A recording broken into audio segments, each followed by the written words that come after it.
Right. Okay. So we'll start your lesson. Right. So I think online students, is it already is it visible? Can you see the slides?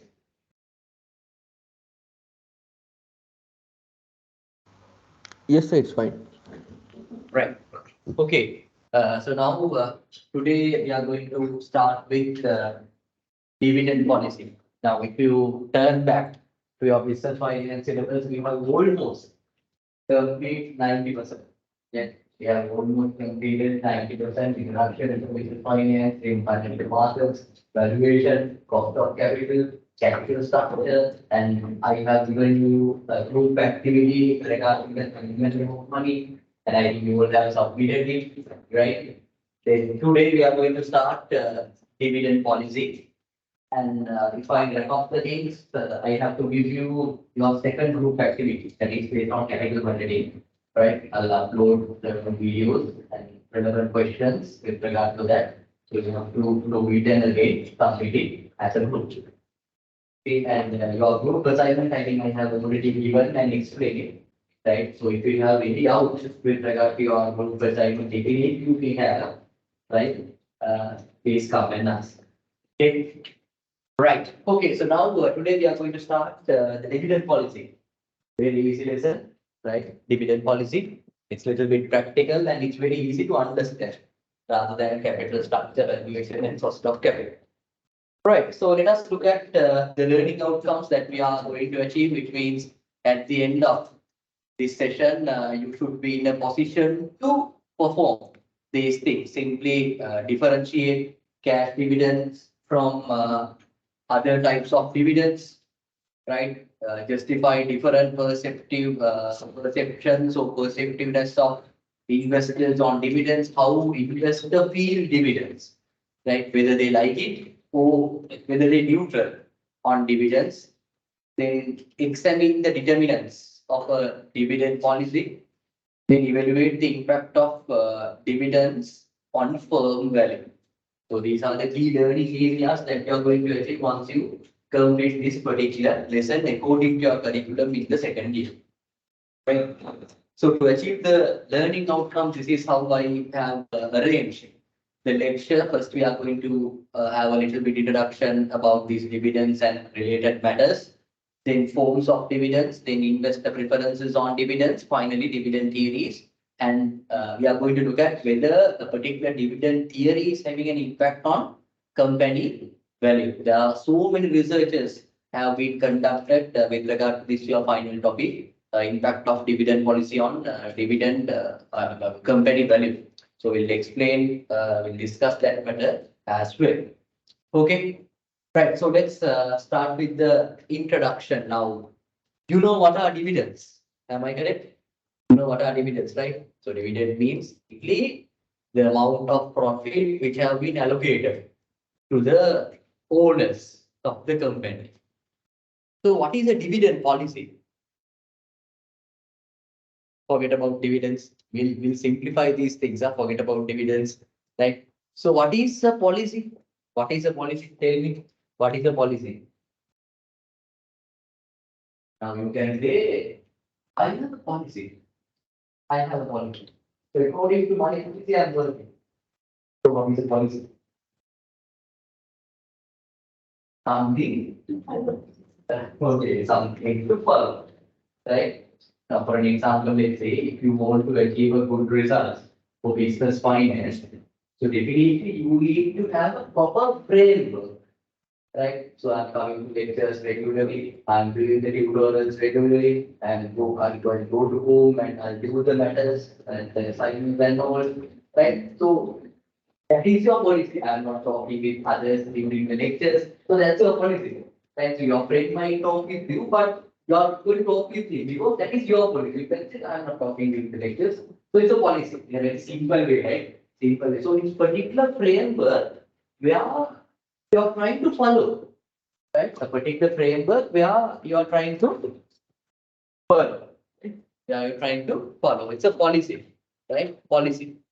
Right now, simply when it's come to a dividends, right? Simply when it's come to a dividends, you know that the companies they earn. We call it as earnings, right? We call it as earnings.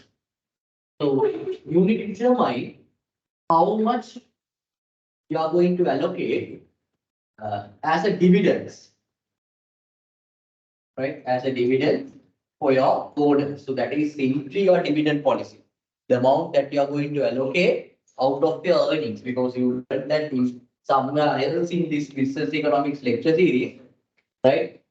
Now, if you consider about these earnings, right? Earnings can be divided into, retained earnings, and the other one is payout. Right? Simply out of your earning, you keep certain amount, the remaining amount you are going to distribute. Right? So it's a percentage. It's a percentage, and that allocation, the policy that you use to allocate certain amount out of your earnings is known as your dividend policy. The amount that you are going to allocate to your ordinary shareholders out of your earnings is simply known as what? Dividends policy. In a very simple dividend policy. And now, when you are going to decide how much that you are going to allocate, right? How much that you are going to allocate for your ordinary shareholders, you must want to have an objective, right? You must want to have an objective. We call it as objective of dividend policy, right? Objectives of dividend policy, right? So you could allocate 20%, you could allocate 30%, you could allocate simply payouts. Could be like this, but when you are going to allocate, or when you are going to pay these 40, 30, or 20%, you need to have a proper base for that. Why you are going to allocate 30%, why you are going to allocate 40%, and why you are going to allocate 20%. Likewise, you must need to have the policy or objective. Right now, the first thing that you need to consider is, that again, I'm drawing the same thing. Company, they earn earnings. Out of the earnings, they keep some amount with them, and the remaining amount they could pay it as dividends. Right? Now, it's a battle between investments and how much you're going to allocate for your dividends. Right? Why? Because as a company, right? As a company, you want to expand your business. Right? As a company, you want to expand your business. To expand your business, you have to do what? Investments. To expand your business, you have to do investments. Clear? For investments, you need what? To do investment, you need finance. You need funds. Right? You need funds. Now, simply you are going to expand. It's a long-term decision. So accordingly, it's a long-term investment. And you need to consider about what are the long-term sources of finance that you are going to collect for this investment. So again, it's simply your capital structure decision, financing decision, which we have done last week. Right? Which we have done last week, capital structure decision. In there, you might have remembered that at the end, we discussed so much of theories. At the end, I told you, first, the company look at whether they have retained earnings. Then they go for debt or equity, pecking order theory, right? Pecking order theory. So according to that, when they need funds, first they look at how much they have with them, right? How much will they have with them for the investment. Is it clear? Okay, so these retained earnings are being calculated or have been allocated based on earnings. Clear? So if the company is having more investment to be done, they would like to use their retained earnings. Accordingly, they are trying to pay a lower dividend. example. Now these are examples. Lower dividends to their shareholders. If the company does not have that much of investments in the upcoming year, they can pay some big amount out of their earnings as dividends. That's why I told you that at the very beginning, it's a battle in between the investments and your payout. It's a battle in between your investment decision and your dividend decision. If you pay more, you don't have enough money for your investment. Clear? If you if you use more money or more return earnings out of your earnings for investment, you don't have much amount for your dividends. Clear? So when you are going to decide how much that you are going to allocate, first you need to decide it. Right? That is the first one. Firm needs for finance. Firm needs for funds. Right? If they have more investment, better if they could use retained earnings, but there are some other sources available. But first we look at whether we have funds, no? Right? First we look at whether we have funds according to that method. Okay? Clear? And the second one is shareholders' needs for income. Now, you know that if you look at the shareholders of a company, we are having major shareholders as well as minor shareholders. So major shareholders are the investors who are having massive investments. So they have purchased a huge amount of ordinary shares of the company. Minor shareholders means they don't have much ownership of the company. They have ownership, but not that much. Okay? Clear? Major shareholders and the minor shareholders. Now, if you look at this shareholders' expectations, shareholders' income, shareholders' needs for income again. Now, what do you think? Some shareholders, they like to get dividends. Right? Some shareholders are there, they don't like to get dividends. They would like to see without distributing the earnings as dividends, company use it as retained earnings for the investment. Right? So they think about the future of the company. On the other hand, some shareholders are there, they always look at dividends. Some shareholders are there, you know, I cannot tell the names, right? Actually, they depend on dividends. Why? They are having the major shareholding of the company. Accordingly, the dividend amount that they are getting is also high. If you get minor shareholders, they nearly have 20,000 shares, 100 shares, 1,000 shares, something like that. So, if such shareholders are getting dividends, it is a lower amount than the other shareholders. Okay, so that is how the shareholders think. There are many reasons here to discuss later on. Right? So accordingly, the shareholders need for income. So as a finance manager, you are dealing with how many shareholders? How many shareholders? Many thousands of shareholders are there in your company. So you need to play a match with them, with their goals. Right now in here, let's say I'm the finance manager. Okay, I'm the finance manager, and you all are the shareholders. So many shareholders could be there, many shareholders could be there. So you know that the company is entitled to pay a dividend to you, but you don't know how much, or whether you don't know whether you received or not. But as a finance manager, I want to tackle your perceptions, right? Yes, this year we earn this much. We have investments to be done. I want to give some amount, and we are in a position to pay dividends as well. Right? Some shareholders like to get dividends, but some shareholders do not. What I should do? What I should do? Do I want to pay or do I want not to pay? It's a decision. A dividend is it's a huge battle because if you pay dividends, some shareholders may angry. If you do not pay dividends, some shareholders may angry. So you need to come up with proper justifications if you are going to pay why you did it. Again, you need to come up with proper justifications if you do not pay why you did pay. Okay. Right. So that is the second objective. It's simply a shareholders need for income. So some shareholders they really depend on. You know, they in freelance also. Again, I cannot tell the name. They publicly say they are depend on dividend income. Publicly they say they depend on dividend income. right? Okay, so those are the two objectives, right? Two objectives of a dividend policy. Then the other one is practical consideration. So determinants of a dividend policy.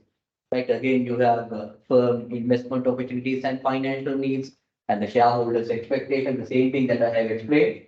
And the third one is constraints on paying dividends.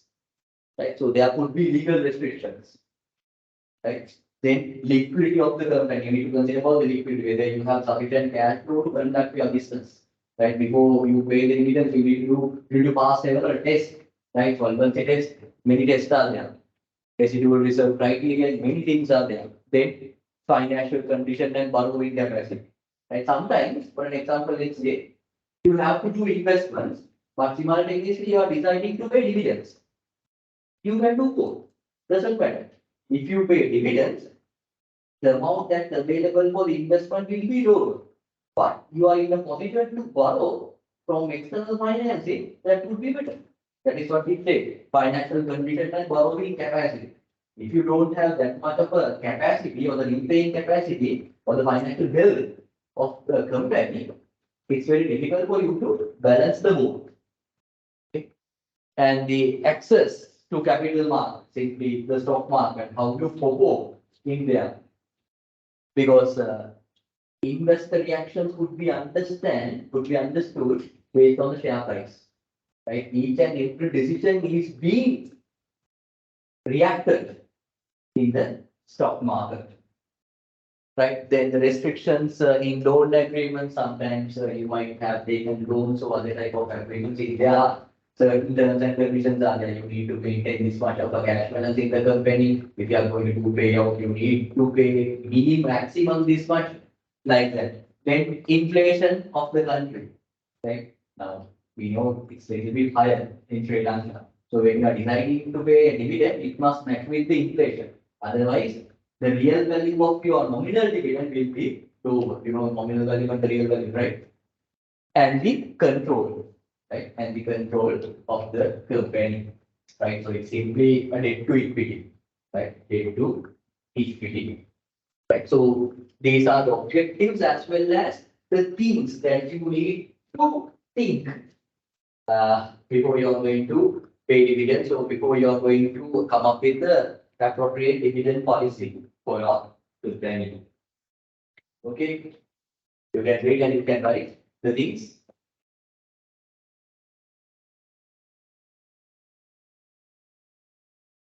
Yes, online students, is it clear for you all?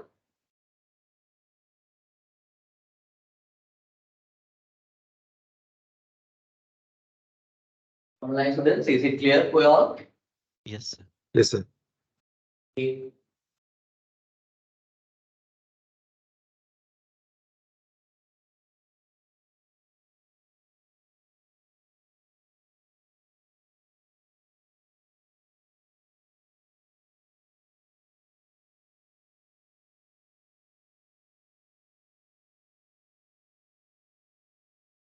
Think like a finance community, including you can understand these concepts very well.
Right? Okay, clear?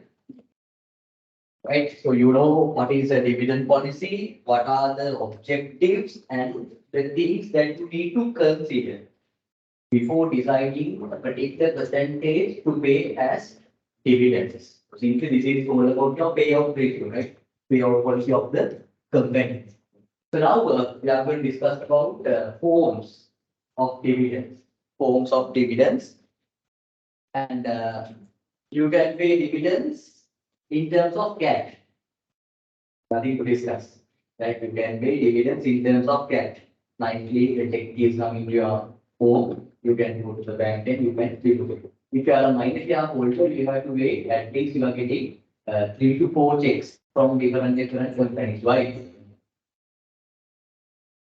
If you are an investor, you have, for example, let's say you have done investments and you have invested in 4 companies, right? But it is very difficult for you to go to a bank and deposit a single check. Why is that? Found this low, right? So accordingly, to make comfortable, at least you need to wait till you are getting 4 to 5 checks, isn't it? So nearly that is raised to 600 sometimes. And if you are a shareholder, right? But if you are a major shareholder, it's a different story. Okay, so that is how its cash dividend operates. And the other one is, now there are some situations where, now here again, let's say, uh, now you earn something, right? As a company, you earn something, your cash flow position is also good. Let's assume it like that.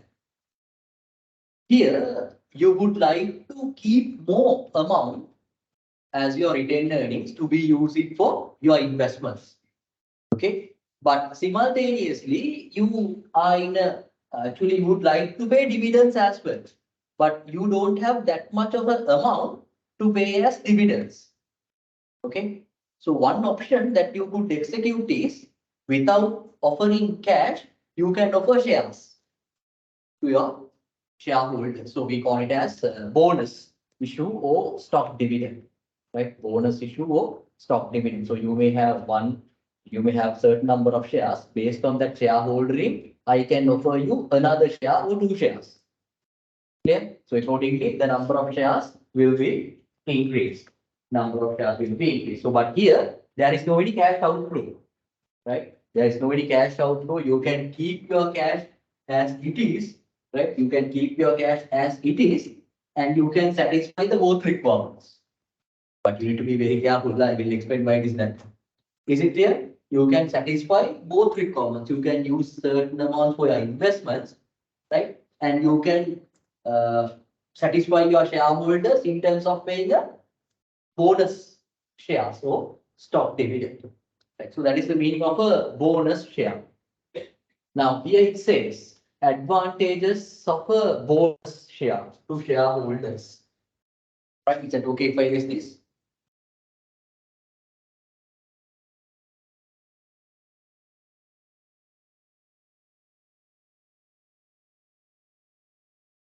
Right. It's a indication of a higher future profits. Now, let's take it like this. You all are the shareholders and you have invested in this company and I'm the FM of the company. Okay, so now without paying cash dividends, I offer you bonus shares. Right. So here it indicates of higher future profits. Why is it? Why is it?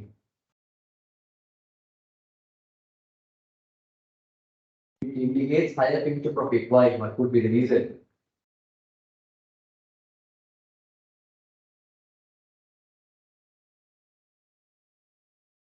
The second reason could be the reason for first one. Why? For an example, let's say earlier you have 100 shares, right? Earlier you have 100 shares. After the bonus issue, you may have 200 shares. Am I correct? After the bonus issue, you may have 200 shares, right? So you are the investor. Earlier you had 100 number of shares, but after the bonus issue, you have 200 shares. Which means if I want to pay dividends in the future, my dividends will be higher or lower compared to the previous year. My dividends will be higher because in the earlier case, I have to pay dividends only for the 100 shares, but now it's for 200 shares. If you consider one investor, right? If you consider one investor, so I have to pay more dividends, right? So this indicates in a very simple way, more dividends, right? More dividends. More dividends means what? For you to pay more dividends, you need what? Huh? For you to pay more dividends, you need more profits, right? For you to pay more dividends, you need more profit. You need more profits. So that's the indication, right? That's the indication. Yes. Sometimes company management, even though they don't have cash flows, they can do this kind of a thing as a temporary solution and say like this we have done. But in the next year, this will happen, right? But in the next year, it will happen. Yes, for this year you are okay, you pass the battle. But next year you have to do more operational activities and you need to convert huge chunk of your sales as income, then bring it to profits. Otherwise, you are not in a position to pay the dividends of this much. Right? So that those are the advantages to the shareholders. And and for an example, let's say it's normally we know that it's little bit hard for you to get shares of a company. You have to pay, anyway, a single coin. It's your hard-earned money, isn't it? It's your hard-earned money. It is very difficult for you to get dividend, get shares of the companies. But according to this, what do you think? You will be awarded with shares. What do you think? How about your feeling? Feeling positive? Feeling sad? What do you think? Feeling neutral? So you have been awarded with another 100 shares. What do you feel? Is it a mess? Then, so it's impact in a positive way to you. If you are a human being, we assume that if you are a human being, you have 100 shares. If the company offer you another 100 shares, and if your shareholding increase to 200, plus if you are a human being, you will be happy. Otherwise, no. Otherwise, no. So the psychological value is also there to the shareholders.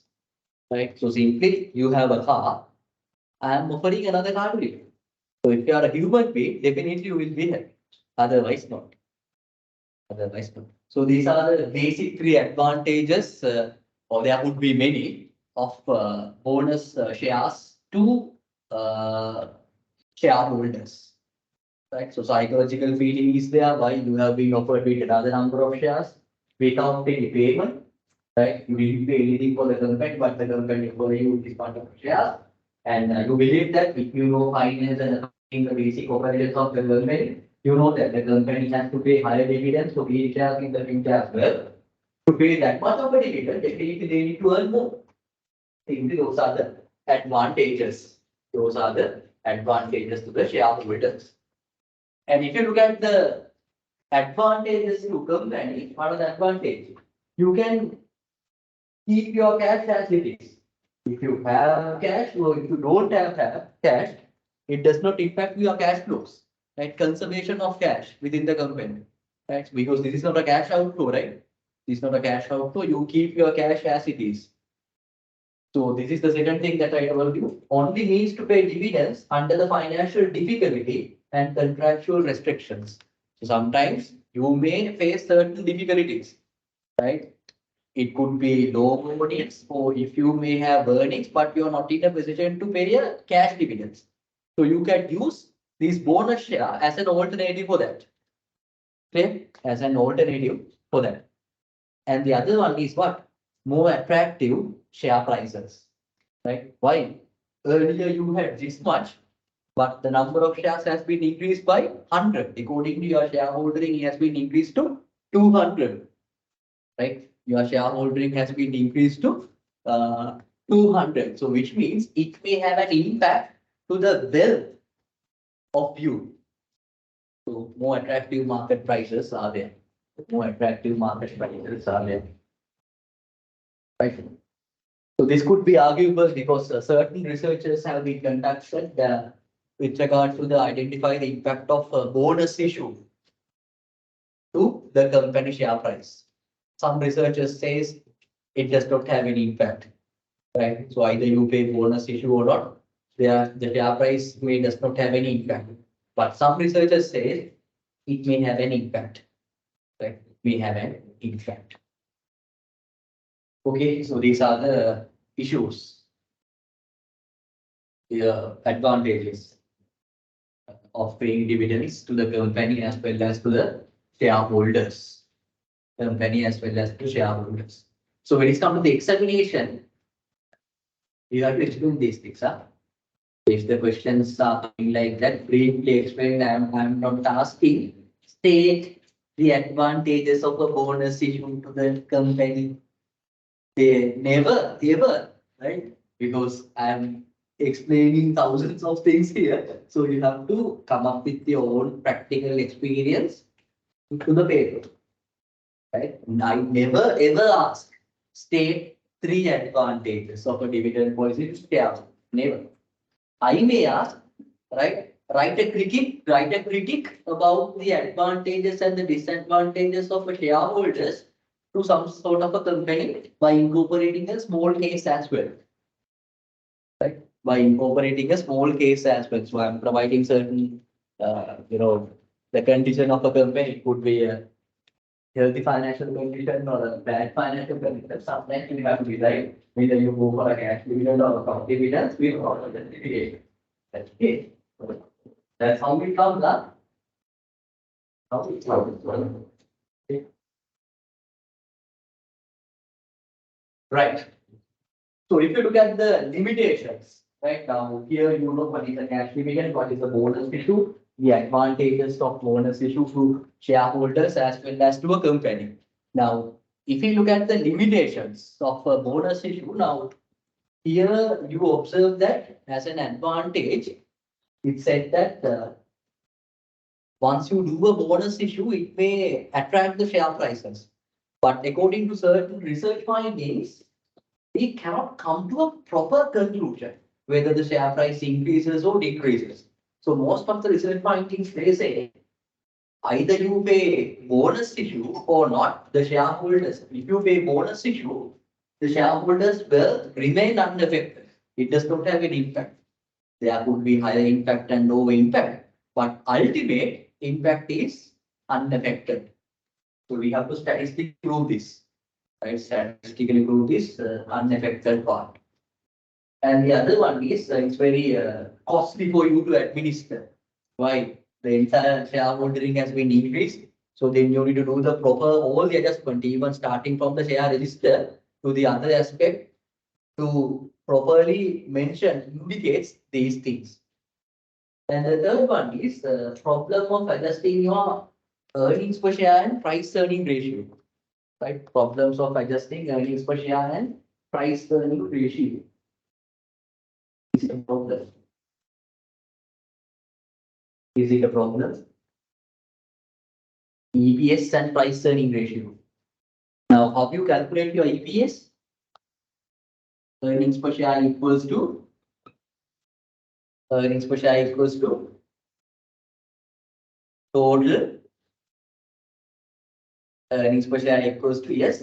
then EPS equals to EPS equals to profit profit after tax. Profit after tax divided by earnings. So number of shares. Any other answers? Profit after tax. Any other answers? Now here you are calculating what? Equity. EPS attributable to whom? Shareholders. right? It is attributable to shareholders. But if you look at your profits, out of your profits, you are paying preference share dividends as well as equity dividends. So accordingly, out of your earnings, you need to remove preference dividends. Profit after tax is there, but out of your profit after tax, you need to remove the preference dividends part. So accordingly, here you are getting earnings, right? Attributable, right? Earnings attributable to ordinary shareholders. So simply earnings minus preference dividends, right? Earnings minus preference dividends. Then you are going to divide it by number of shares. You are going to divide it by number of shares. Clear? This is how you calculate the earnings per share, EPS. Now, we were discussing about bonus issues, right? We were discussing about bonus issues. Now, for an example, to make it very simple, in year 2022, right, your earnings are equals to 2 million, right? The number of shares are equals to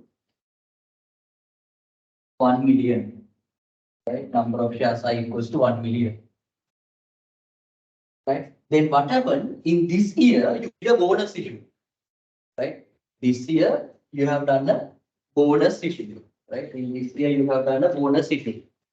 So after the bonus issue, right? After the bonus issue, let's say in year 2023, right? In year 2023, for the clarification purpose, right? For the clarification purpose, let's assume that your earnings remain same, right? Your earnings remain same, but the number of shares has been increased to 2 million because of the bonus issue, right? So what is the EPS in year 2022 as well as in year 2023?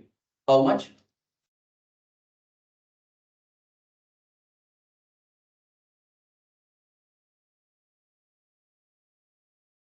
Right? In year 2022, your EPS earnings per share equals to 2 rupees. In year 2023, your earnings per share equals to 1 rupee. What has happened? Yes. Now in year 2022, you may have a financial difficulty, right? Accordingly, as the management, you have decided to go with the bonus issue, right? You had a financial difficulty. Didn't have cash to be paid as dividends. Accordingly, you have decided to go with a bonus issue. So you did it in year 2023, and you are also happy because you have somehow played the game in year 2022. But when it's come to the 2023, your number of shares has been increased because of the bonus issue. Accordingly, what happened? Your EPS has been lowered down. Your EPS has been lowered down. Clear? So this is the problem. Accordingly, what you have to do, right? Accordingly, what you have to do, yes, this is okay, fine. Your number of shares has been increased, that is fine. Simultaneously, you need to do what? You need to increase the bottom line of the income statement. Simply, you need to increase your profits. Otherwise, what will happen? Your earnings per share will be, what is the technical term? Diluted, right? The earnings per share of your company will be diluted. Okay, so this is okay. Go with the bonus issue, doesn't matter, but you have to play a significant game in your next year, either to expand your operating activities and convert your most of your sales into income. Otherwise, your earnings per share will be diluted and it may have an impact to the shareholders' wealth. Okay, shareholders' wealth.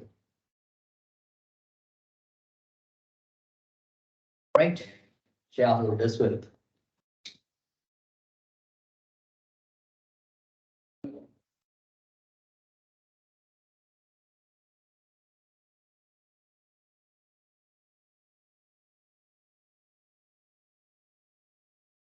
This online students, is it clear for all? Online students? Yes, sir. Okay.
Right? Okay. So now this is the thing that you have to consider when it's come to the earnings per share. Right? This is the thing that you have to consider when it's come to the earnings per share. Right? Okay. So the other one is your price earning ratio. Can you remember price earning ratio? Did we discuss? Did we discuss? Right. Your price earning ratio. How to calculate your price earning ratio? The most difficult formula in the world. Market price divided by EPS. What does it say?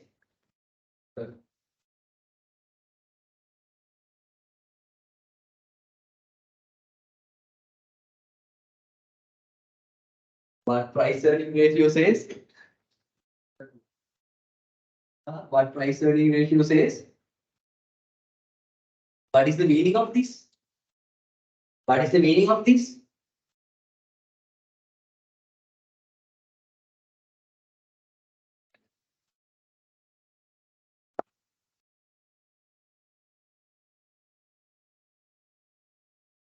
Right? Yes. What is the meaning of price earning ratio? Market price per share divided by EPS. What is the meaning of that? Okay. Okay. Yes, I can hear you are speaking. Right. So let's say the market price per share is equals to 5 rupees, earnings per share equals to 2. So here it's 2.5 times. What does it say?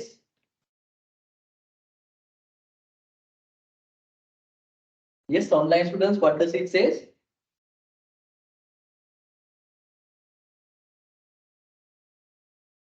Yes, online students. Could you please explain this 2.5 times? Based on the company earnings, that how many times that investor is willing to pay to buy shares. 80% correct, huh? 80% correct, good. So simply for the 1 rupee earnings of the company, the investors are willing to pay 2.5 times for that. So which means if the earnings per share is 2, the investors are willing to pay 5 for that company. Right? or if the earnings per share is 1 rupee, the investors are willing to pay 2.5 rupees for that share. Why? It reflects the investor confidence, right? So I believe that we have a nearly 2 hours discussion with regard to this price earning ratio and how you need to determine based on the industry PEs, right? So this reflects the growth prospect, risk characteristics, shareholder orientation, corporate image, shareholder confidence, many things, right? Many things, but you need to be more analytical when you are making a decision by using the price earning ratio when it comes to the valuation, right? So we discussed that part. Now here, okay, let's say, now this is how you calculate your price earning ratio. Okay. For example, let's say in the same year, in year 2022, right? In year 2022,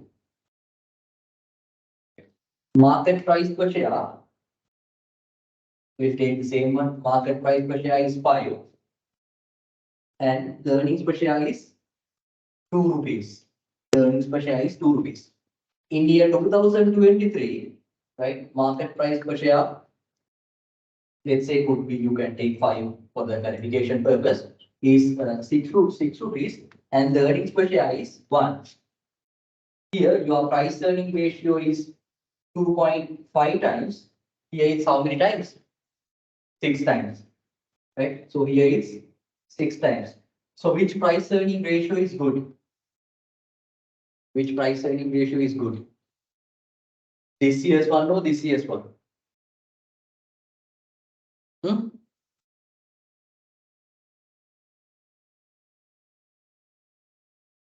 2020 PE ratio, 2023 PE ratio. So usually we say if the price earning ratio is higher, it's good, right?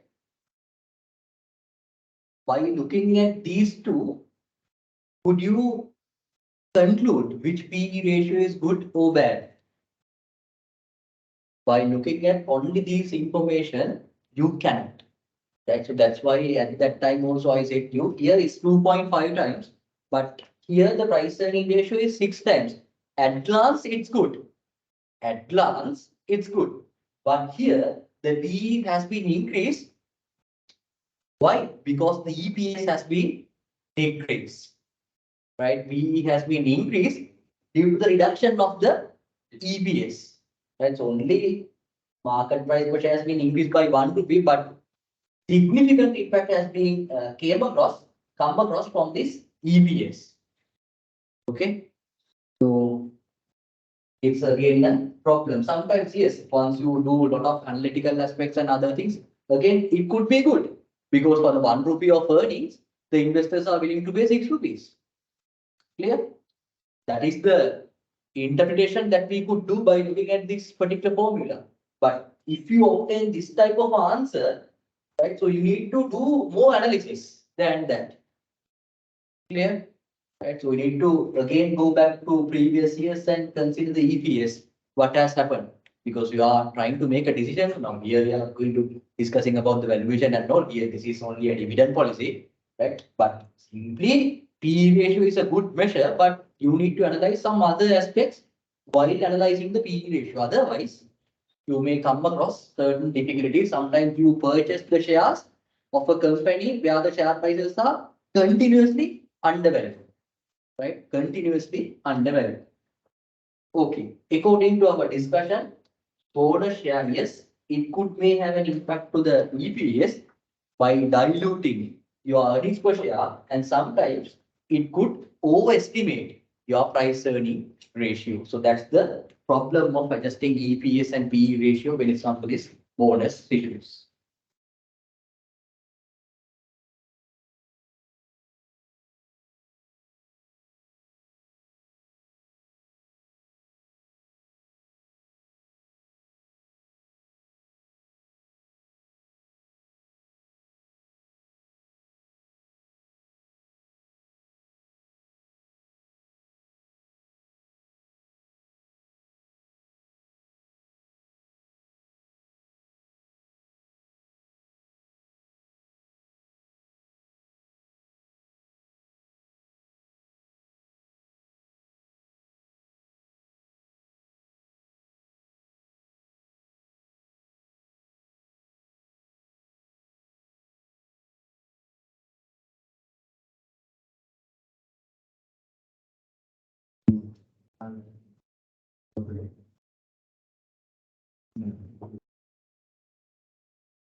Right? Okay. Clear? Fine. Right. Okay. So what are the things that you have learned up to now? So today our lesson is dividend policy. And at the very beginning, you understood what is the policy, then what is the dividend. Okay. So then you got to know the objectives or the determinants of a dividend policy, right? So it's not, you cannot determine, yes, out of your earnings, you are going to pay 20% likewise, you cannot determine. Right. So there are various fundamentals that you need to come across when making that particular decision. So we discussed that part as well. So the investment objectives that you have, the shareholders, the expectations, the legal restricted petition, controlled inflation, many things are there you have to consider before you made this particular decision. Then we started discussing about the forms of dividend, cash dividends, and this is the stock dividend part. Right. So in here we discuss the advantages that the companies are having and the regulations of this bonus issues. Is it clear? Right. So our next component is share buybacks. Right. Our next component is share buyback. Now, what do you mean by a buyback? Share buyback. This what would be the meaning of share buyback? We don't have any calculations here, right? Okay. But again, let me ask them this.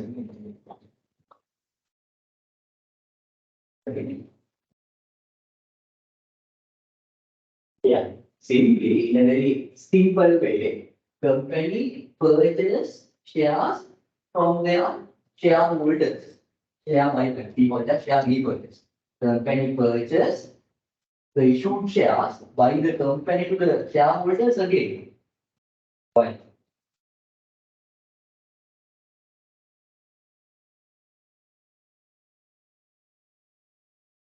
Why? Good, good, huh? They have excess money, but yes, okay, excess money, but why?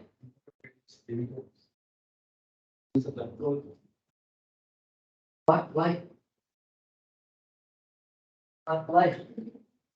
Over the others, there's a significant difference between problem and the symptoms of a problem, right? Problem is there and the symptoms. For an example, let's say you have a stomach, right? You have a stomach, right? So you're eating, it's hurting. So the symptoms is hurting, but the problem is stomach, right? So the reason could be eating unhealthy foods. Okay, so there's a significant difference between symptoms and the result, not the result, problem, right? Symptoms and the problem. And so most of the time, managers, they provide the answers for the symptoms. I think you know these things. Most of the time, when it comes to company management, they try to see answers for the symptoms of a problem, not to the real problem. Okay. So accordingly, all of your answers are okay, fine, correct. I accept it. Yes, you may have excess cash flows, you need to control the company, but why? The fundamental reason, there would be many, yeah, there would be many. The fundamental reason why the company go for a buyback. Sometimes they may not disclose these things. They, style take course. They come across certain, but they are not telling the actual thing. They do certain things. Why? They go for a buyback. See, the company future prospectus is good. I mean, they are looking for some reasonable growth in future. But for that, why they need to buy that? To take major decisions.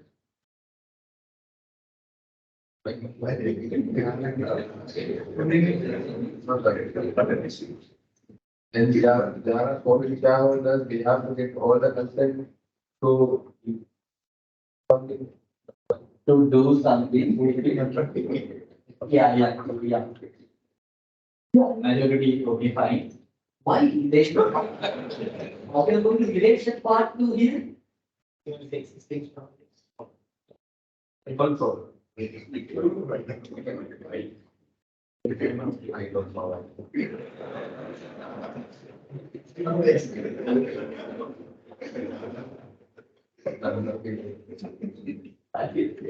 okay, why detergent this get So major shareholder wants to retain the future profit with them. I mean, they don't want to distribute with other people.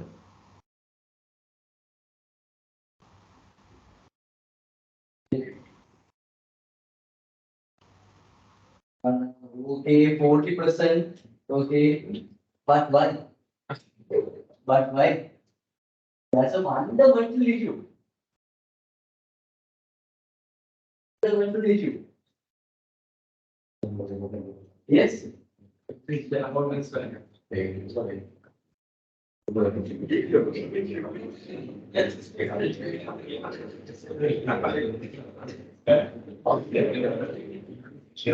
Yes, why? Right. It's a major reason. There must be one of the major reasons, not one of the major reasons.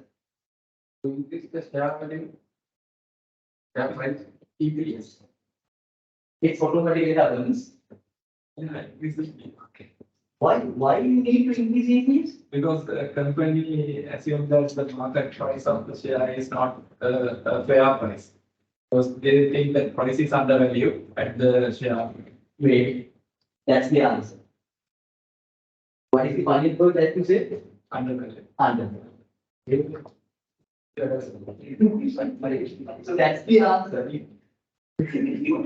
Right, okay, online students. So this is one of the major reasons.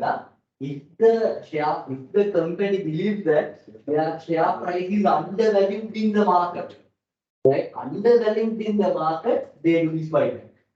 By doing so, they try to increase EPS, try to increase shareholder wealth and everything. Right? So simple example is this is how they believe, right? Yes. Now market undervalue means what?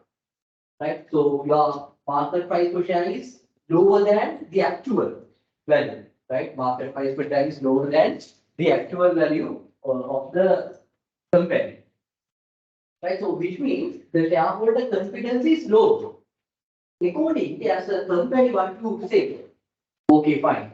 You are not believing in our company, but we do. We do the repurchase, right? We do the repurchase. By doing so, they are signaling to the market that the company is good and they have a good faith and belief of the company about the company's future prospects and growth, everything. So all what you say are the consequences of share buybacks. Right, online students, yes, what's your name? Sandhu. Yes, sir.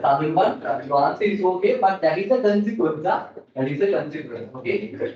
Right. So you issued shares to the shareholders, and you believe that in the market the share is undervalued, which means there's a significant possibility of taking over your company by another company. Acquisition could be there.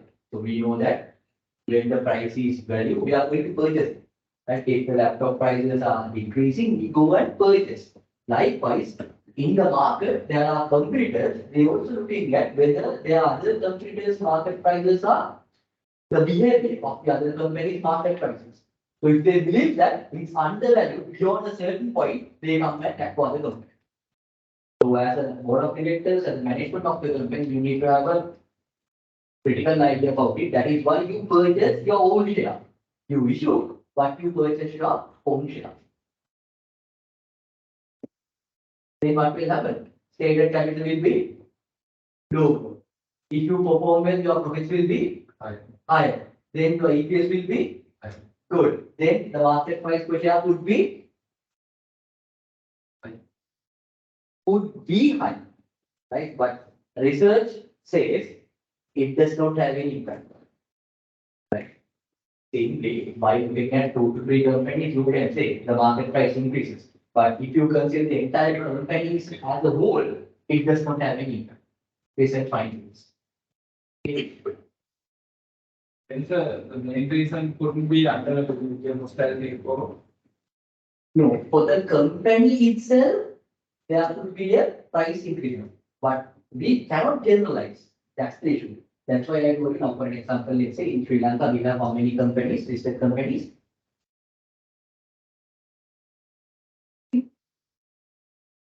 290 listed companies are there. Okay. So 20 companies have done the share buybacks, right? In a very simple way, 20 companies have done the share buyback. All are success. All are success, right? And out of that 20 companies, 6 companies' market price per share has been increased. Can you generalize that if you repurchase your shares, the market price will be high? Can you generalize? Why? It's lower than even the 50%.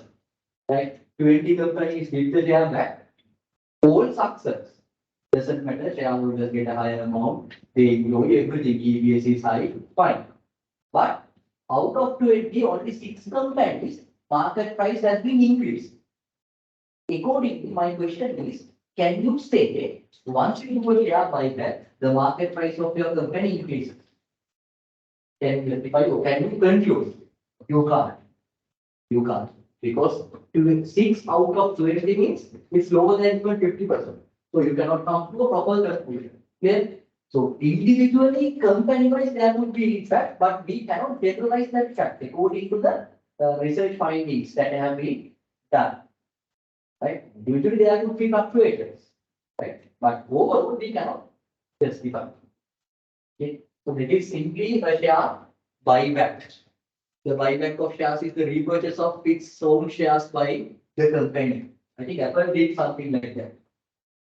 But even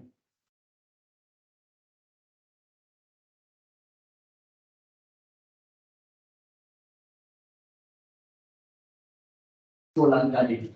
Yes. Other companies, Sri Lanka, who did buybacks.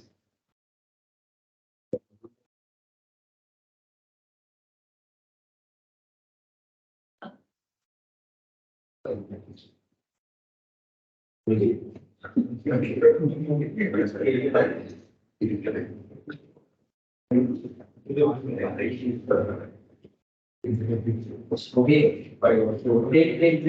What you are going to do for that capital?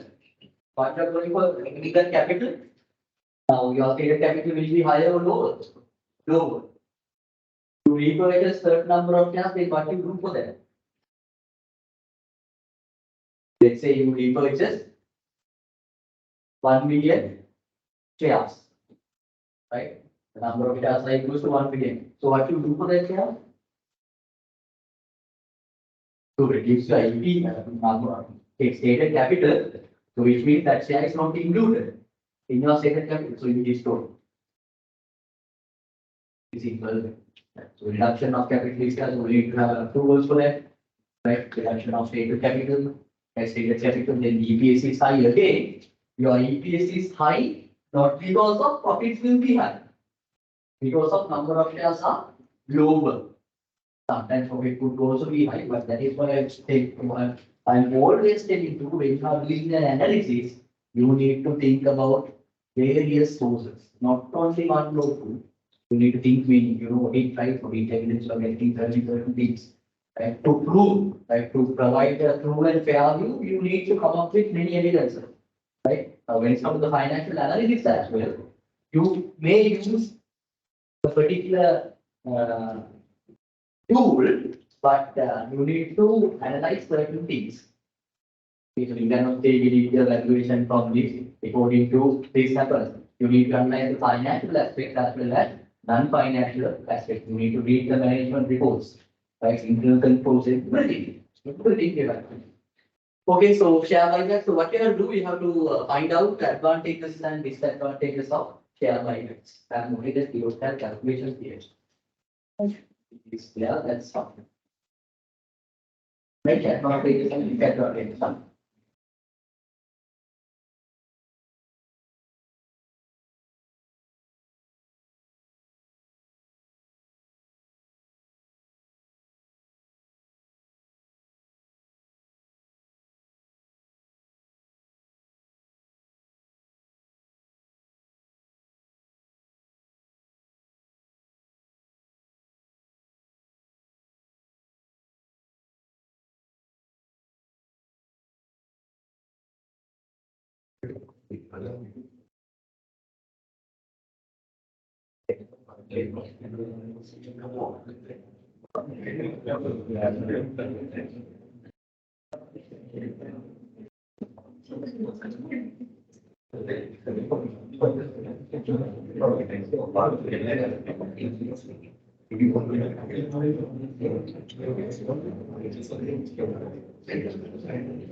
Right,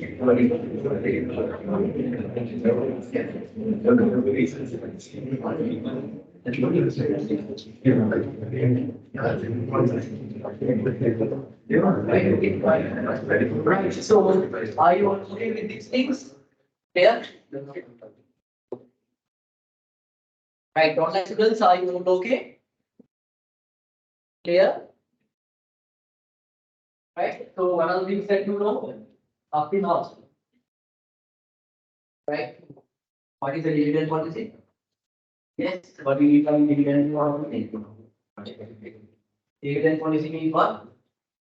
How we are going to distribute your earnings to your shareholders, right? So there are so many things that you need to consider: the company's investment opportunities, finance, then the shareholders' expectation, because it's a battle between your investment decision and financing decision, right? So you need to consider about no other legal aspects, right? And many other components like we discussed earlier. Then we discussed about share buybacks and share repurchases. So we need to find out the advantages and disadvantages of share buybacks as well. Okay. So now we are going to look at the investor preferences on dividends, right? Very simple part. Investor preferences, right? Investor preferences. Now here it says the role of investor preferences for dividends and the value of the firm are pieces of dividend puzzles. Nowadays, we are saying it's a puzzle, right? A dividend is a puzzle, right? You can do thousands of research to find out what are the determinants of dividend. Why? It's still changing. Still changing. So it's a puzzle, right? So which is subject of much academic debates. Right. Then here it says investor preferences are first split between choosing dividend payments now or future capital gains in lieu of dividends. So we call it as bird in hand argument. We might have heard bird in hand argument. So some dividends, some shareholders are there, like we discussed earlier, they like to get dividends now. Some shareholders are there, they would like to get dividends not now, but in the future. So investor preference means that. Right, then here it says further, the elements of a dividend policy also include whether you are going to, as a company, whether you are going to pay a high payout or lower payout, stable versus irregular dividends, which means if you say 5%, 6%, it's something like stable, like 5, 6, 4%, like not the exact value in practical way, 5, 6, 4, but it's a straight line. If you go a trend line, it's most of the time it's straight, right? Stable dividends and irregular means sometimes you are paying 5%, sometimes 10%. Then no dividend. Again, 3%. It's not, it's, there is no any pattern there, right? Then the third one is frequency of payment. So you can pay interim dividends, final dividends. Shareholders are looking at these elements. So then here it says many people hold the opinion that the future gains are riskier than current dividends. Agree? Simply, we can't imagine the future. If I say you, I'll give you 10,000 today, or I'll give you 10,000 1 week after, what you prefer? Today.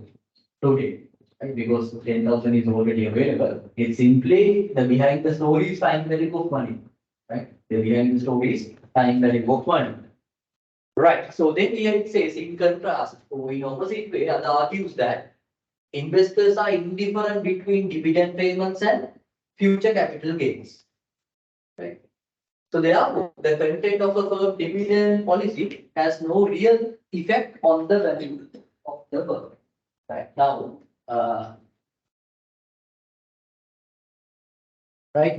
when it comes to the corporate language, right?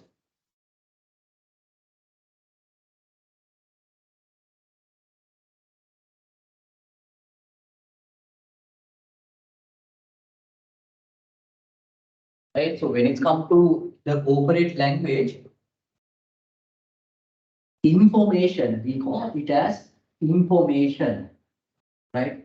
This is the dividend payout of our company, right? This is the, let's say, even by director dealings. Do you know director dealings? Have you heard that word director dealings? Right. So directors could do the share purchase and sales of their company, right? directors, of the company, directors.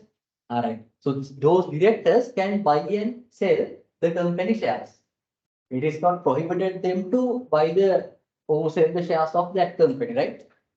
So simply, all those are having certain information, and that information is having a particular content.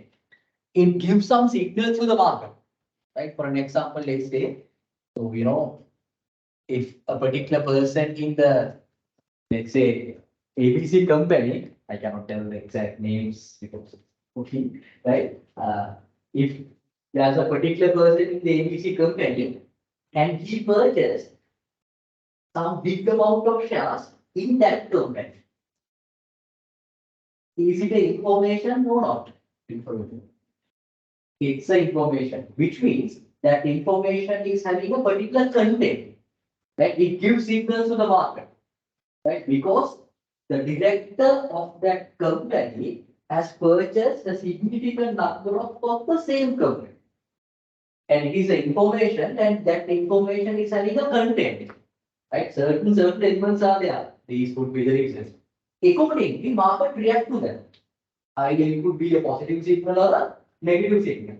If you want to consider it as a positive signal, we could say the future profit of the company would be high. They may enter into certain agreements with other companies in the future. According to the director has done that purchasing. On the other hand, we could say the market belief about the company is lower. To make the beliefness in the market about the company, director itself has done the share purchase of the same company. Right, same company. So simply, what I want to tell you is, it's an information. That information is having a content. Right? Accordingly, the market reacts to that content. For an example, let's say I'll give you a quiz, and that quiz is very difficult. Right? Your mid-semester exam in finance is very difficult. Is it information? Yes. Yes. Is it content? Is it having a content? Yes. Yes, it's yes. So what is the information? Huh?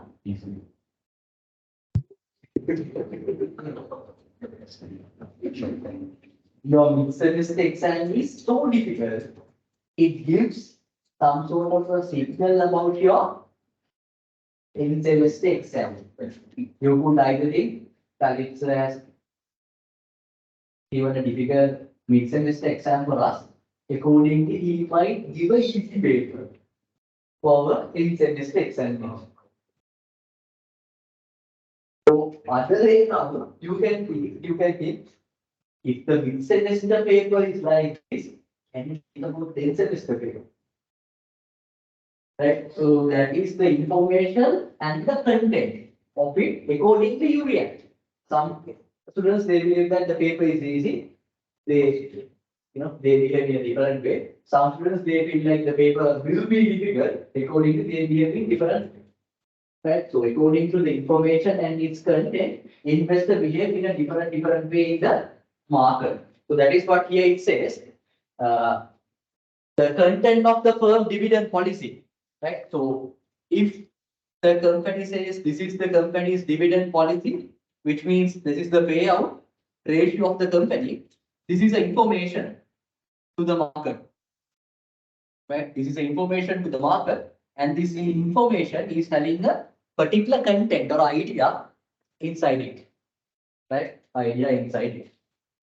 Right. So accordingly here it says, in contrast, others argue that the investors are indifferent between dividend payments and capital gains, whether to accept dividends or whether to get future dividends or capital gains. They cannot, indifference means what? They cannot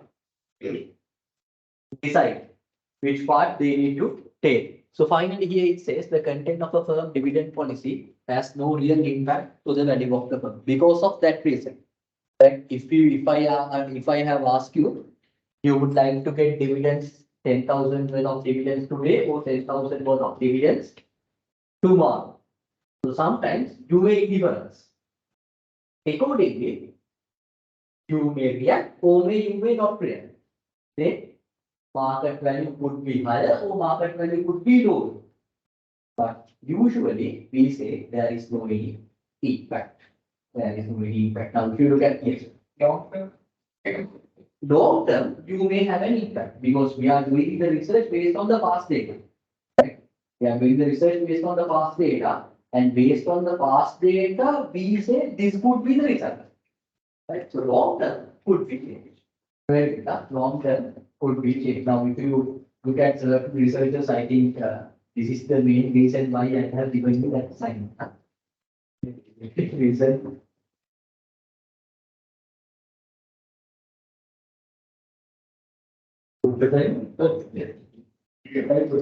Reason why that I have given you that assignment. Right? So you can read many articles.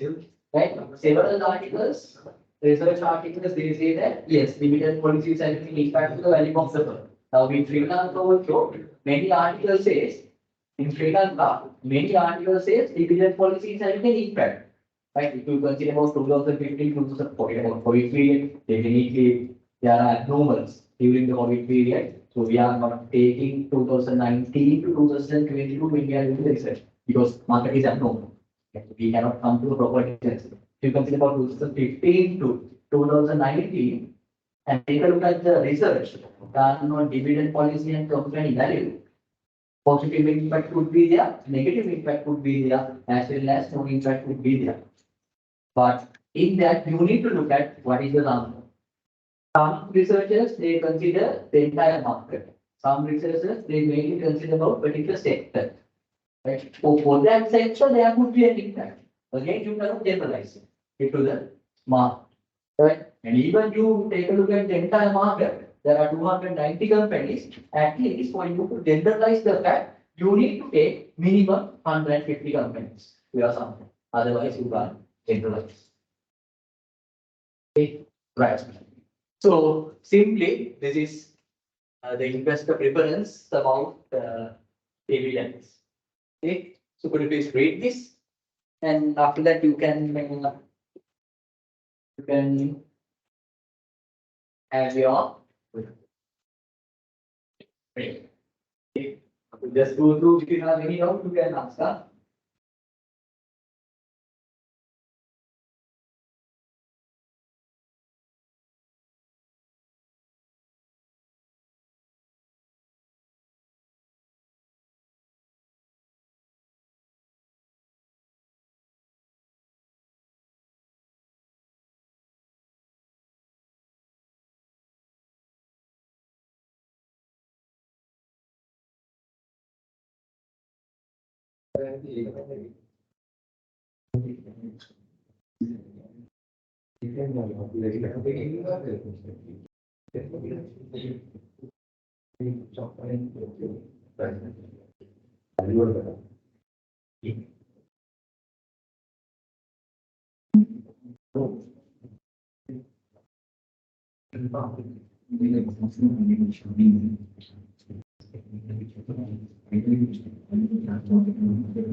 You can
have interval, yes, online students, you can have interval, you start to session at 10:25.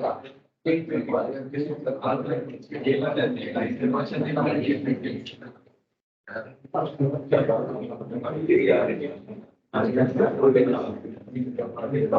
Excuse me, sir. Online students, you can have your interval when you meet at 10:25. Okay. Excuse me, sir.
Right, okay, from that, can you all hear me?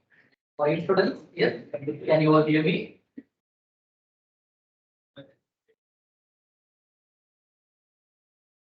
For students, online students, can you hear me? Yes, sir, we can hear you. Right, so extremely sorry for the delay.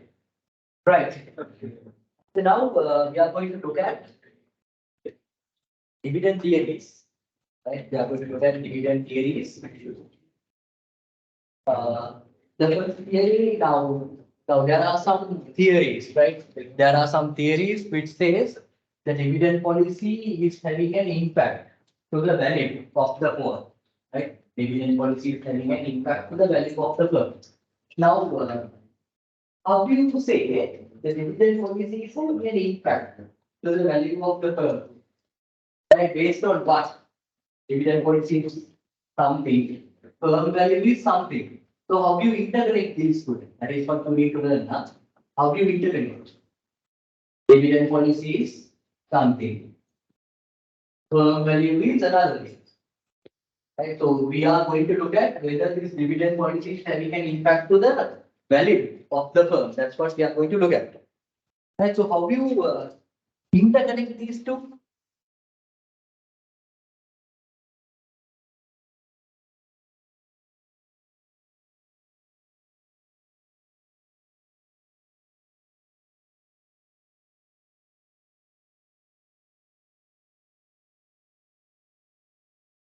Right?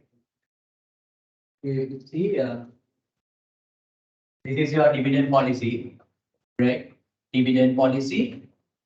Now we are going to look at whether this dividend policy is having an impact to the value of the firm, right? Value of the firm.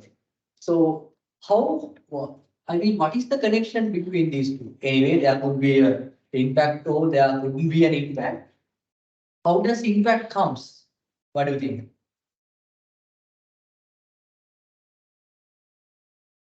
How the impact comes?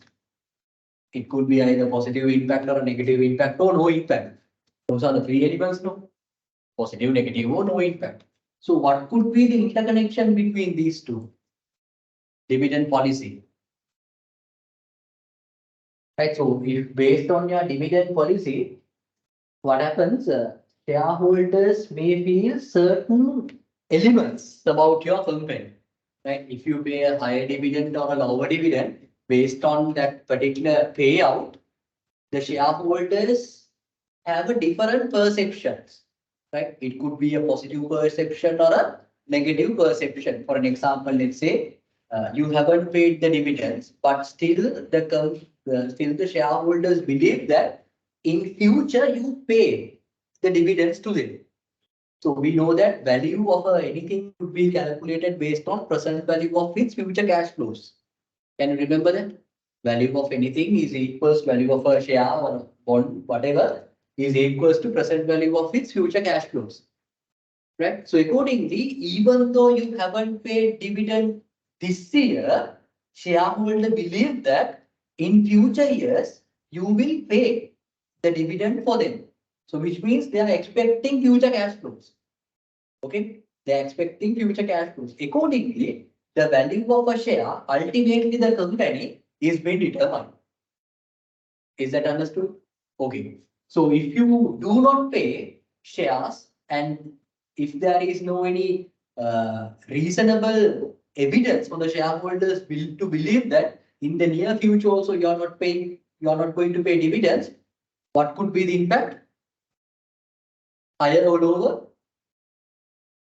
The shareholders does not have any reasonable evidence for them to believe that in near future the company will pay the dividends. Then what type of a feeling that they have? Negative feeling or a positive feeling?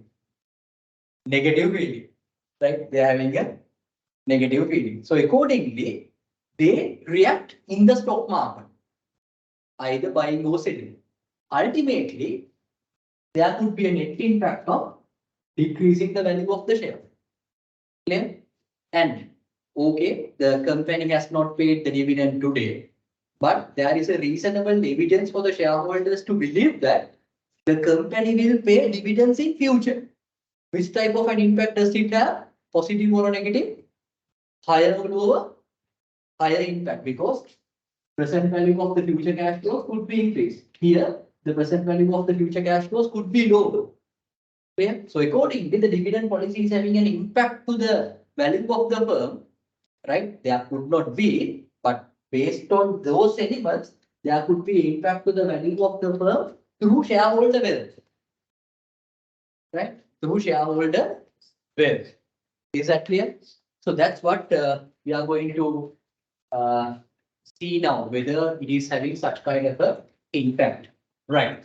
Now, the first thing that we have to look is the bird in hand argument. Right? Bird in hand argument.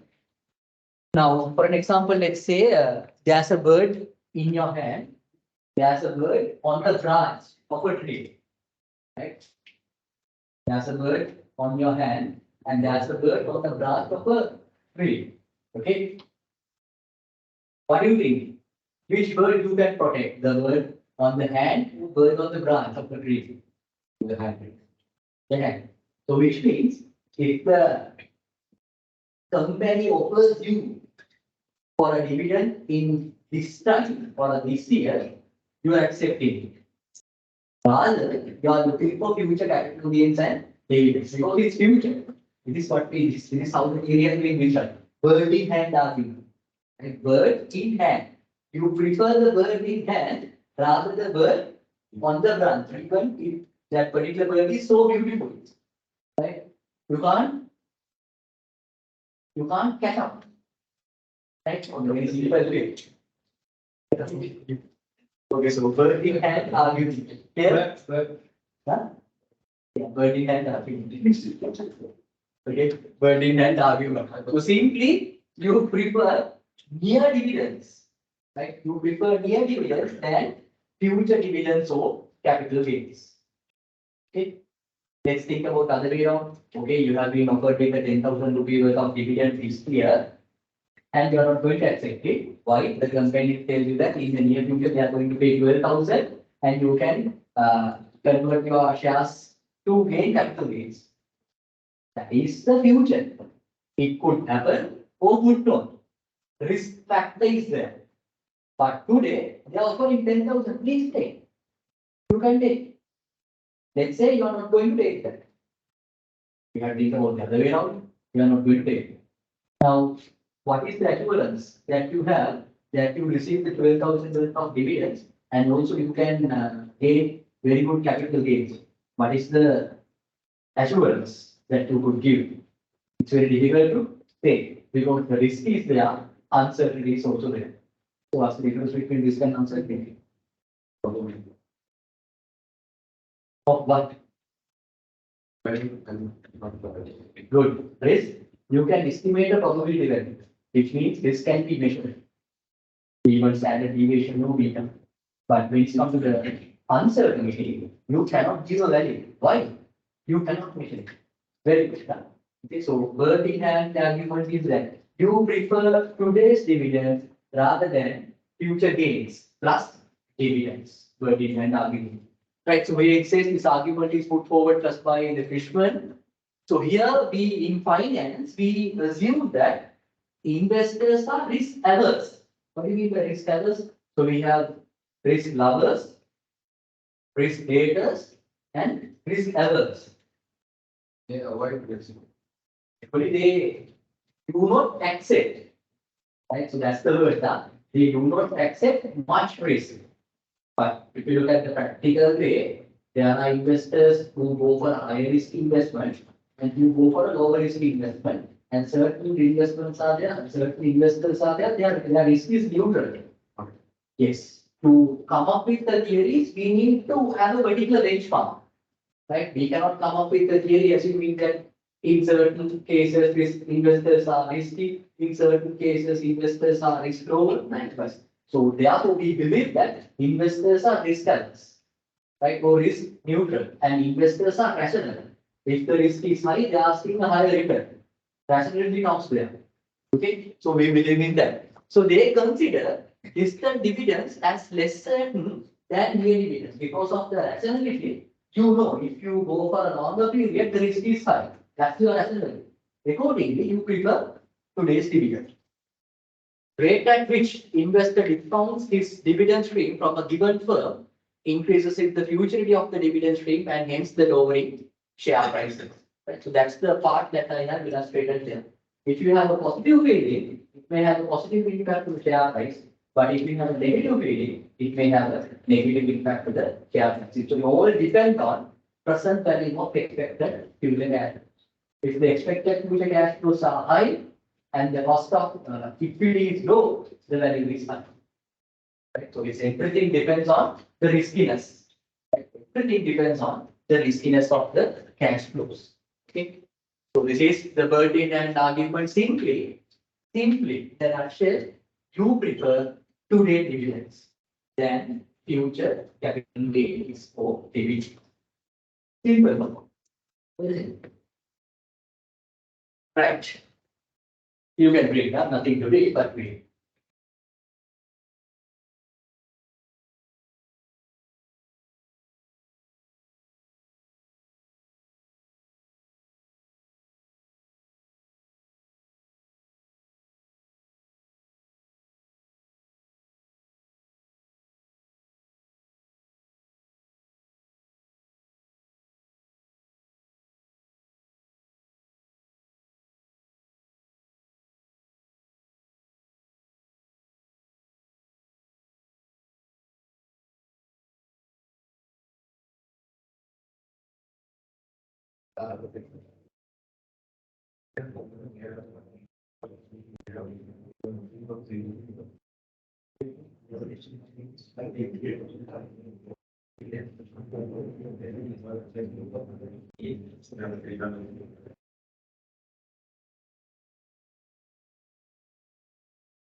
Right. Okay, is this clear? Burden and argument.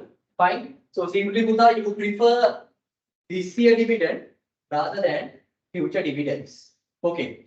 So now we are going to look at another dividend theories, right? I think you might have learned these things before, right? So we have very, different theories, and all these theories are being driven by assumptions, right? All these theories are being driven by assumptions, right? So the first model that we are going to learn is Bolter's model, right? Bolter's model with regard to the dividend policy and the firm value, right? With regard to the dividend policy and the firm value.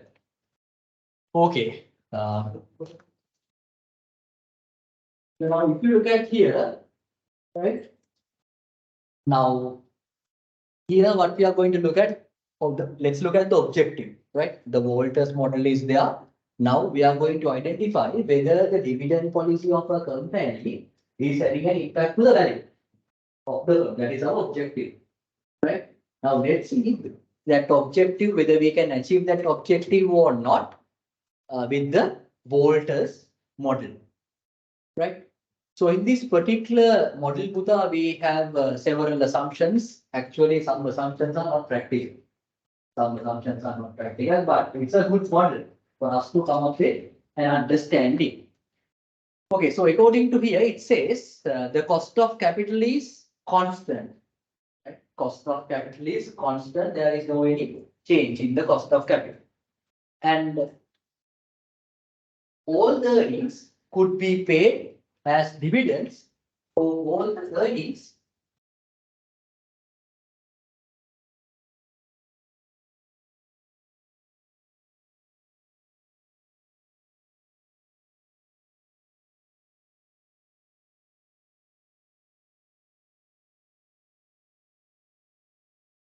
right? So your entire earnings could be retained or could be paid out as dividends, right? Could be paid out as dividends. And we assume that the earnings per share and the dividends per share also remain same, right? Dividends per share as well as the earnings per share remain same. And we also assume that infinite time, right? Infinite time. So these are the assumptions, and some of the assumptions are not practical. Some of the assumptions are not practical. Okay. Now, this person says dividend may have an impact to the value of the firm based on he developed this particular model. Right? He developed this particular model to illustrate that, to say whether the dividend is having an impact to the value of the firm or not. Based on this model, he is saying that. Right. So if you look at this model, it says simply dividend per share plus divided by return divided by the cost of capital multiplied by the difference between the EPS and the dividends per share. Entire formula you are going to divide it by cost of capital, right? Cost of capital. This is the formula. Clear? Right. Then he assumes that there are three firms in the market. One firm, growth firm, which means they retain all their earnings as retained earnings. We consider those companies as growing companies. And declining firms are there, which means their entire earnings they pay out as dividends. They are not going to save any single coin, right? So declining firms. And the other category is normal firms, right? Normal firms. Is it okay up to now? These are the assumption, and this is the model that is trying to elaborate whether this particular policy is having an impact or not to dividend, so value of the firm. And these are the three types of firms. Right now, let us look at this. Right now, here you have three types of firms. Right, so please consider this properly. You have a growth firm, normal firm, as well as a declining firm. Declining firm, growth firm, normal firm, as well as a declining firm. Now, if it is a growth firm, your company is growing. As a shareholders, what do you think? Is it a higher risk investment or a lower risk investment? Lower risk investment, which means the return that you are going to ask from the company is lower. Right? And also they are generating higher return than what you ask from the company. So accordingly, their return is higher than the cost of capital. Right? Growth firms return is higher than the cost of capital. So they are generating more returns. Why? They keep retained earnings. They reinvest those retained earnings. By doing so, they are generating returns. And that return is higher than the cost that they have to pay to you. Because the company is growing. Right, growth company is there. And here you have the declining firm. Right, declining firm. So earlier you learned that when it comes to the declining firm, we assume that they pay all their earnings as what? Dividends. They are not going to keep any amount with them. So as a shareholder, is it a high risk investment or low risk investment?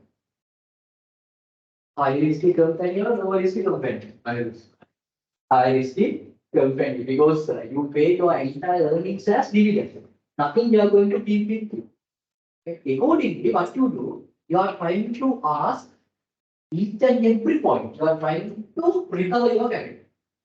Right? Because it's a risky investment. You have put your hard-earned money, you need to recover it back. So accordingly, you are asking a higher cost of capital. Right? You are asking a higher cost of capital. Your cost of capital is higher than the return that is being generated by the company. So they don't have reserves. Since they don't have reserves, they don't have much investment. Since they don't have much investment, their return from the investment will be low. So their return is lower. Out of that low return, they have to pay the cost of capital that is requested by you. Okay, so we call that companies as declining firm. Okay, so since we have these higher and lower figures, we are having another neutral aspect. Return is equals to capital. We call it as normal firms because two extremes are there: declining, growth. We are having another part called normal firm where the return is equals to cost of capital. Clear? Good. So this is how you need to justify, yeah. Since it is big, what is a growth firm? Return is higher than cost of capital. You need to know why. That is why I have explained. Right? Otherwise, no point, yeah. No point declining firm, the return is lower than cost of capital. You need to have the ability to explain why it's like this. Why it's like this. So that's the significant difference between the liquid programs, right? Okay, so now you know the equation, right? The equation is there, and these are the values given. So you need your dividend amount, earnings per share, return, and the cost of capital to calculate the answer. So these are the given values.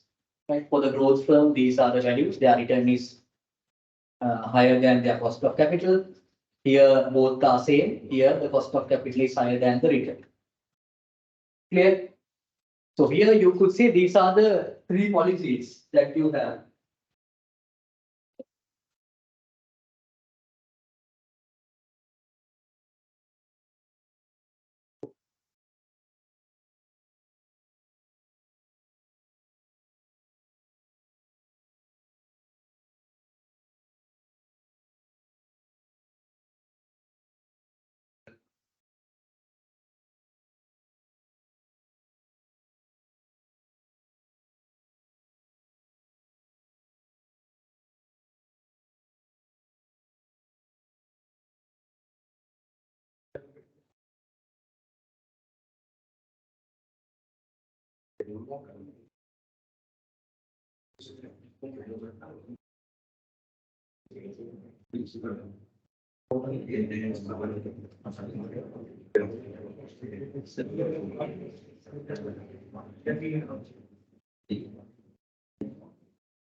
Right. Okay, continue. Yeah. Okay, right. So now these are the information given to you. Now, these are the different payout ratios that you have. Right? Different payout ratio. So payout ratio 0 means your dividend amount is 0. Payout ratio 40 means dividend amount is 4. Payout ratio 80 means it's 8. Payout ratio 100 means your dividend amount is 10. Right? Your dividend amount is 10. Is that clear?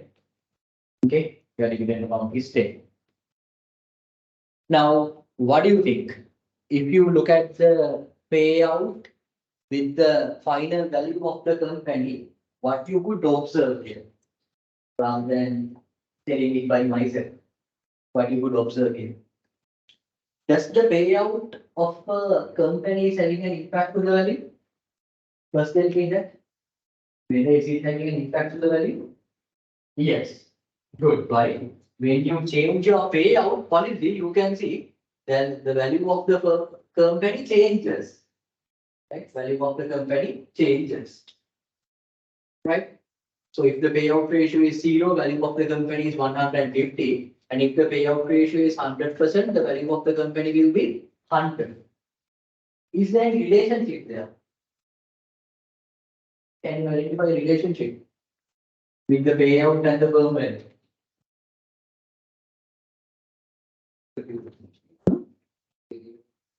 If the payout is lower, value of the company will be higher. If the payout is higher, the value of the company is lower. Is it clear? So which means there's a negative relationship between these two. So anyway, we were trying to identify whether the policy, dividend policy of a company is having an impact to the value of the firm. So according to this particular first instance, it has been proved. Clear? Yes, it is having an impact to the value of the firm. Why? The value of the company changes. Then we can do other analysis. That is when the payout ratio is high, the value of the firm declines. What could be the practical reason of it? Practical reason? Now it's a growth firm, right? It's a growth firm. Meaning that growth firm means they would like to retain most of their earnings. Right? So the shareholders of such company would like to see the company retain more earnings and doing reinvestments.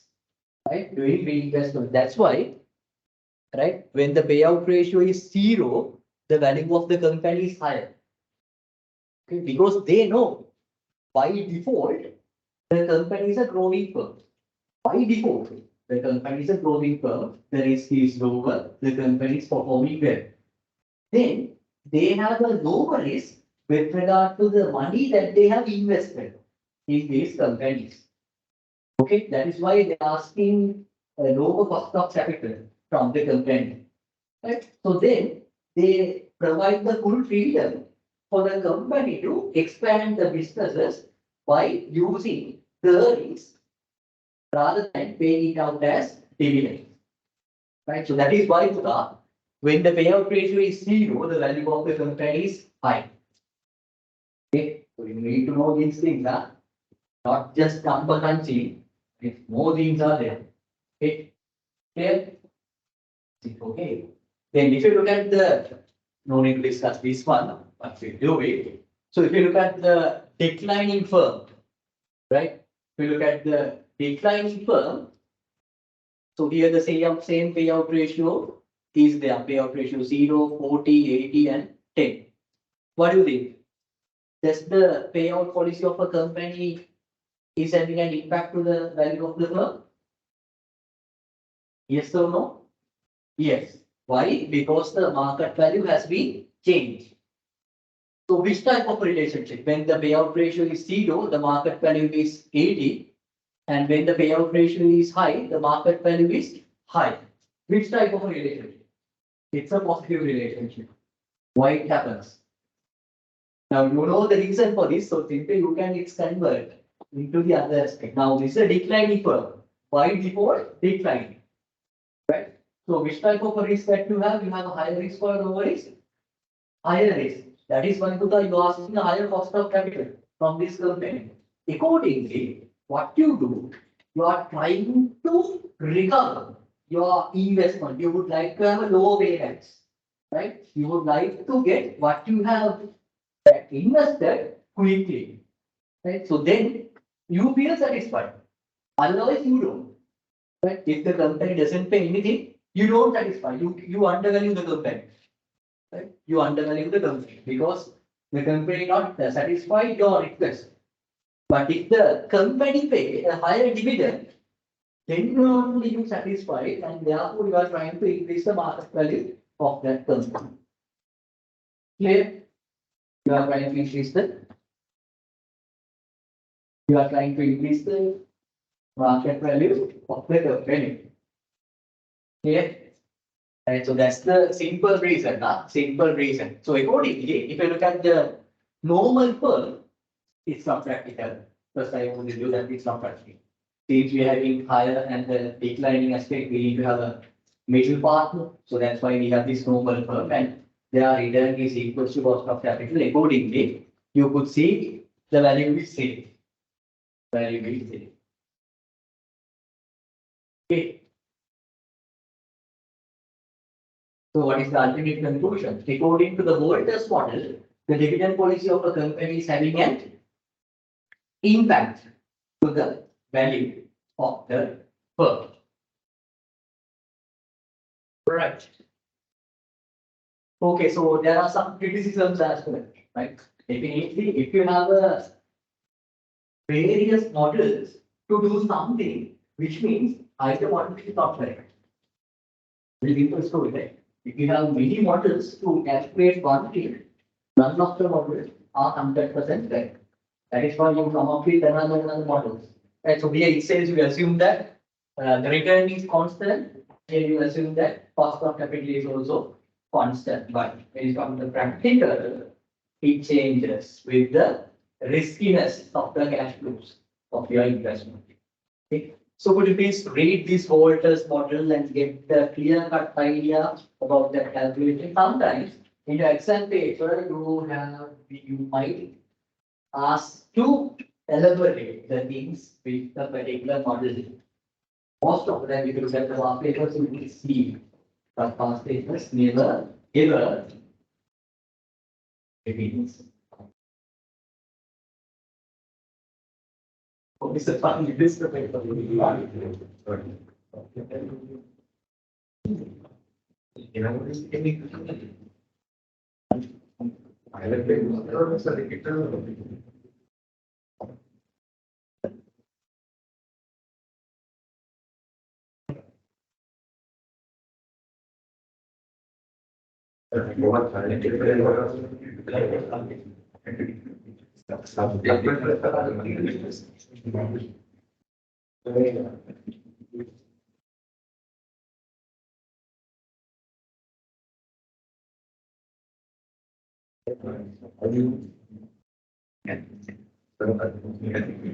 Yes, guys, please be calm. Yes, please be.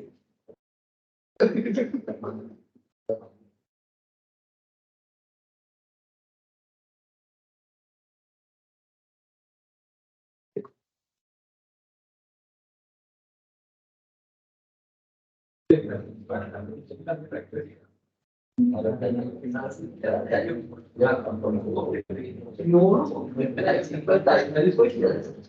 Asking like correlation questions. Have you done?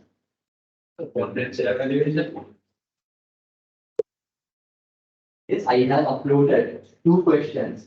One question I have done here. Can you remember? We were learning business finance. And I'm saying, now, if I'm not mistaken, we are in the 8 to 9 week.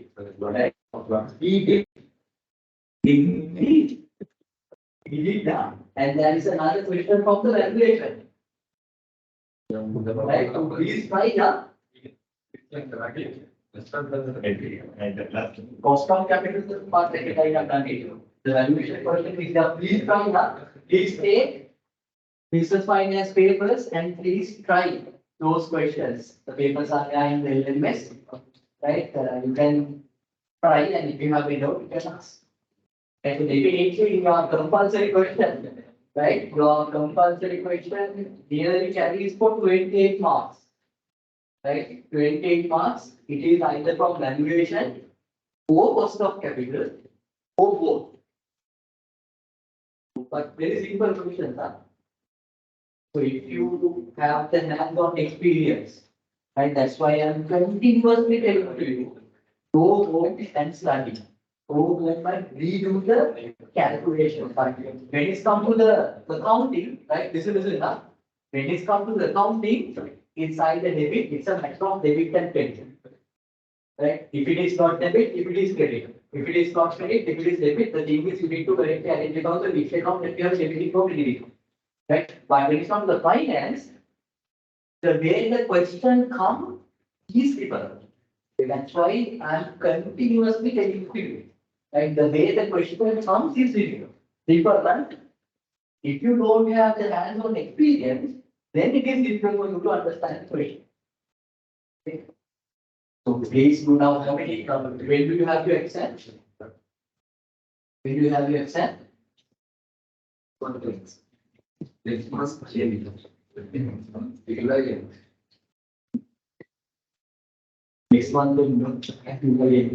Right, so simply now, July, let's actually be 30th July. 29 days. Now today, 80. Forget about 80, even forget about 90, 10 days. 29 days plus 10 days, 39 days. Forget about 39, let's take around up to 40. Like, let's assume that your business finance paper will be on business finance or FR. A paper will be on 30th July. So you have roughly 40 days. Roughly 40 days. 40 multiplied by 25 equals to what?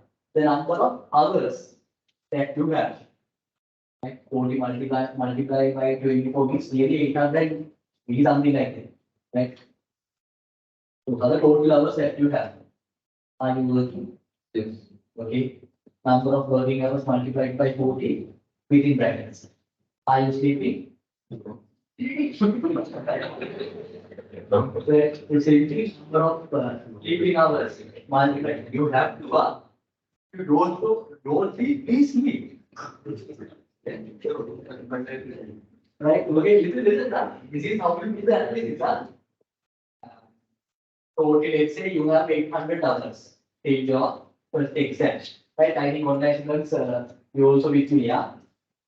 Even the country changes, number of hours per day doesn't change. Okay. Yes, totally is 800 hours, and you all are working. Number of working days into number of hours, you can get the result. You get it. And you're sleeping. Number of days, definitely 40 days, multiplied by number of hours. Keep it there. Then you have assignments, presentations, submission of group results. Yes, it's a separate budget element, not one budget element, it's a separate element. We have to consider it like that. It's a separate element. Okay. Number of days that you expected to do, sometimes you are using 48 days, 48 hours within 1 day. And after this,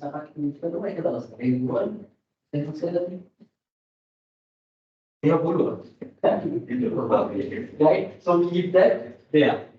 Then lectures. You have to count lecture, I think, till 15 to 17 July.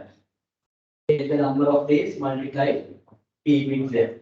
And the other things enjoy, you can do other things, not right? So allocate some time there. 800 minus, you have number of hours. Divided by 24. To get the number of days, now those are in others, no?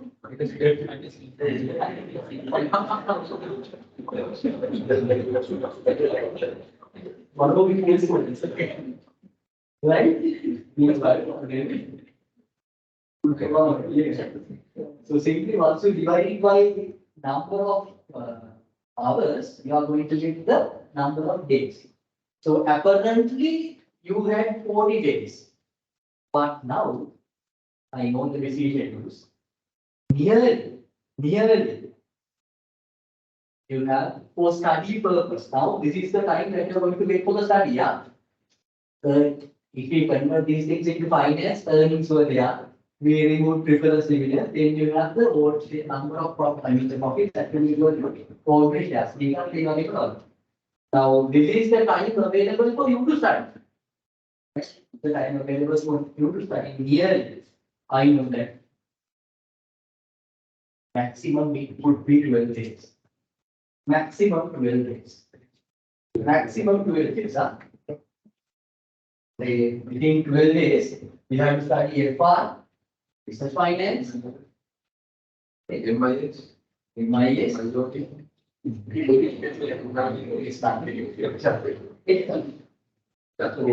I think some of you do these analysis, so we have to do this, huh? Because otherwise, confused. How to live without stress. Okay, clear? Right, is it, are you okay with this? Clear? Walters model? Fine. Online students, are you okay with this Walters model? Yes, online students? Yes, online students, are you there? Janaka, Gaya, I Yes, sir. understand.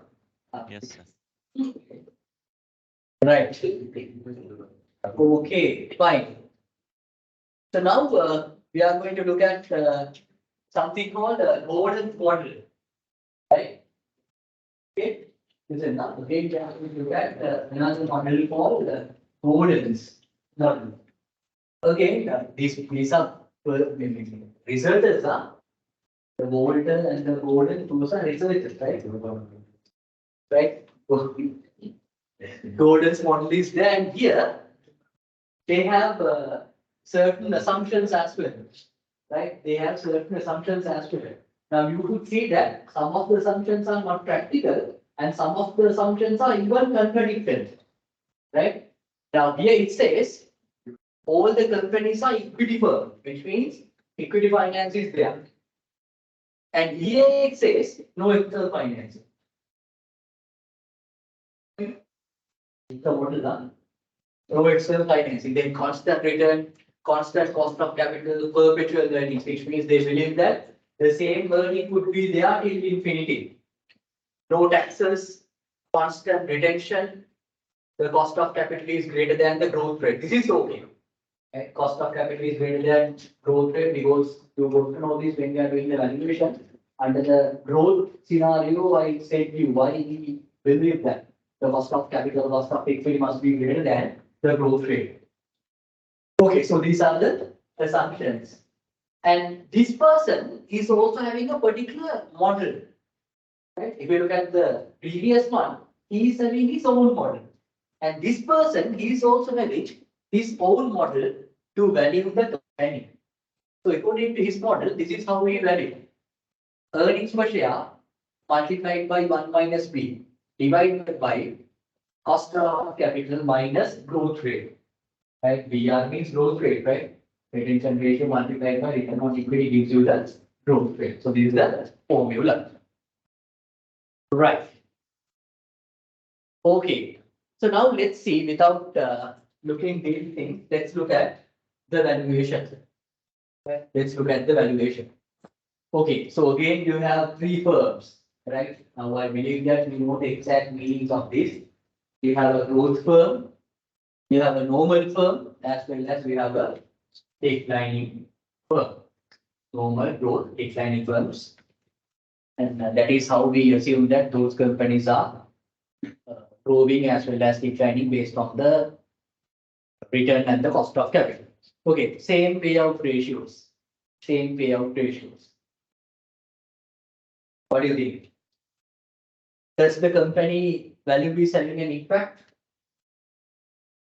from dividend policy? Yes. Yes. Yes. It's yes. Now, which type of relationship you could identify there? Positive or negative? It's a negative relationship. Why? When the payout ratio is 40, the investor value or the investor bring the company to 400 rupees, And when the payout ratio is 90, the investor brings the value of the company to 106. So which means that's a negative relationship, same as previous one, right? Same as previous one. Then if you look at the declining firm aspect, again, when the payout ratio is higher and higher, the value of the company is higher. Same concept, same practical belief, right? Same practical belief. Okay. So which type of relationship do you would see here? Positive or negative? It's a positive relationship, right? When the payout ratio increases, value of the company increases. Why?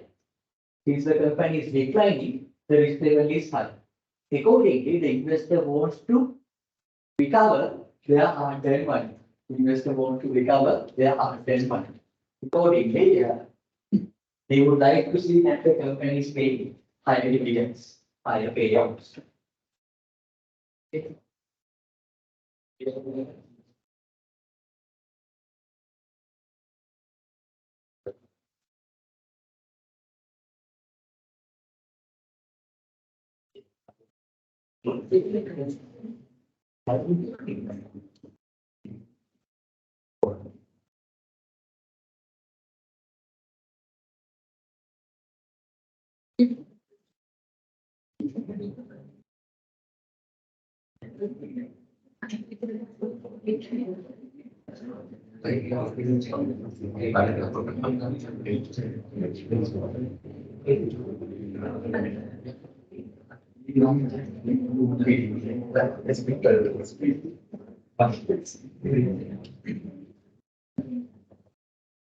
Right? Okay, so before that, let's go to the previous slide. Sorry. So here you could see it is revealed that under the Gordon's model, right, the market value of a share increases with the retention ratio for the growing firm. Right? If you look at the first column in that particular calculation, it's have been allocated for the growing firm. Right? Then if you retain more, the value increases. That's the relationship that you want to. Then if you look at the declining firm, right? If you retain less and pay more, value of the company increases. That is what it says. Market value of a share increases with the payout ratio for the declining firm. You are trying to recover your capital as much as possible. Then if it is a normal firm, so it's not affected. It's not affected by the dividend policy. Okay. So finally, you know that this market value of a share equals to present value of its future cash flows. Right? So you need to keep this in your mind till you complete your business finance statement. Market value is equals to the present value of its expected cash flows. Right? It's expected, not the present values. Sometimes I may provide today's cash flows as well. You will use. But it's entirely wrong now. Entirely wrong. So it's all about your future cash flows. Right, so please rate this now. You have learned two types of models, Walter's model, Gordon's model. The summary is both models are same, but they say same. But there are two models. Two models. Okay, could you please read and check whether you're okay with this?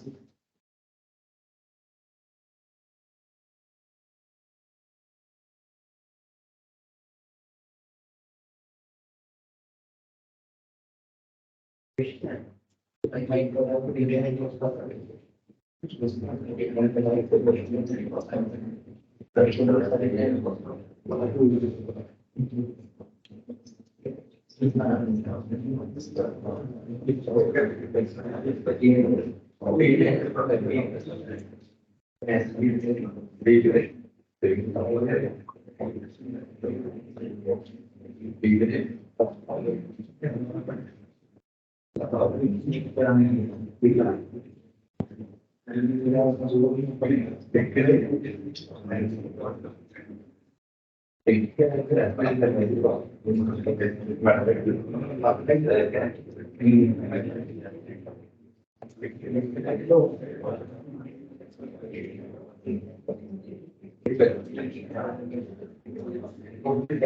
And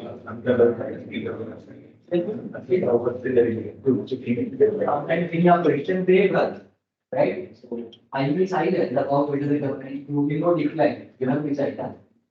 That's the question that comes. You have to decide whether the government is will not decline. It is simple. If the return is higher than the loss of capital is low, if the loss of capital is lower than the return, it's again low.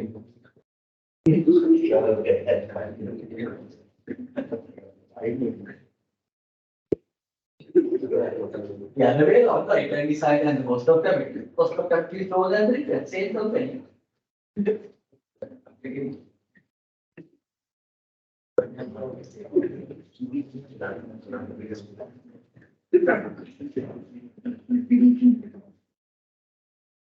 Right, okay, please check whether you are okay with these things.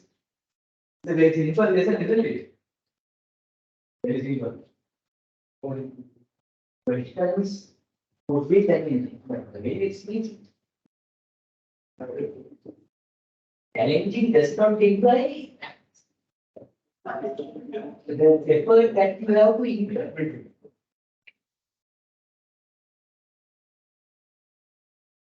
Please look into the lesson, and if you have any doubt, you can ask any doubt, any disqualification, miscalculation, you can ask over it.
Online students, are you clear with this? Online students, So I have one small clarification. right? Okay, are you fine? Clear? Simple topic, isn't it?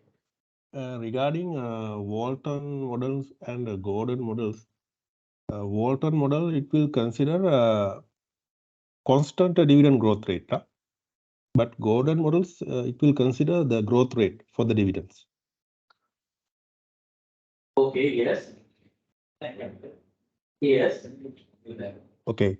That, Yeah, that difference I just want to check with you. that's why I told you. Concept is same, but the model is different. They are coming up to a same conclusion based on different model. Mhm. Okay. So is there any practical difference when comparing the Walton model and Gordon models in practical scenario, which model is more suitable?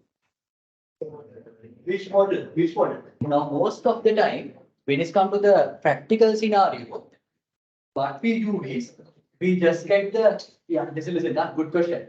Now here, all these are theories which provide you a direction to identify whether a particular payout is having an impact to the value of the firm or not. Right? You could use the same equations in the practical aspect. But what we could do, simply, we can get the dividend payouts of the companies, and there are several models to value the company. Right? Now, in your valuation, you have learned certain models, but other than that, we can use some model called the Tobin's Q. You might have learned Tobin's Q model. It captures the market value of the company. Right? So what we could do, simply we can regress this Tobin Q model with the dividend payout ratios to identify the value. Here, this is also we are using, but when it comes to this research and practical aspect, most of the time, it's simply a matter of your independent and dependent variables. Right? So simply you take out your payout ratios, whatever the percentage that you pay, and you regress it with the market value of the company. By doing so, you can identify whether there is a statistically significant relationship or not. Okay. Is it clear? Yes, sir. And sir, I have one more thing. At the Yeah. beginning, you said that regarding the bonus issue. Yes. Yes, it is true. There is a share appreciation, but after the announcement of this bonus issue, of course, it will increase the share price. But after that, is there any possibility also in Sri Lankan context share price go down also? Yes, could be share price. That's why I told you the share price could be increased or could be decreased if you look at the individual firms. But for us to prove and for us to make it as a general fact, we have to statistically prove it. For an example, let's say the previous example again, I'll tell you. Now we have 20 companies who did bonus issues. Okay, 20 companies who did, for an example, 20 companies have done the bonus issue. Out of that, 7 companies' market value has been increased, and other companies' market value would be decreased, and sometimes no impact would be there. Right? So individually, you can see if you look at company A, their share price has been increased, company B share price has been increased. But as a whole, it must be generalizable fact. Are you getting what I'm saying? It must be generalizable fact. So for us to generalize it, we have to prove whether it is actually is having an impact. We have to statistically prove it. Right? So accordingly, most of the research says, yes, it does not have any impact to the value of the firm, but individually there could be some impact, but we cannot generalize that fact due to we are proving everything based on statistically. Is it clear? Yes, that's right. Oh, Thank okay, fine, good, good.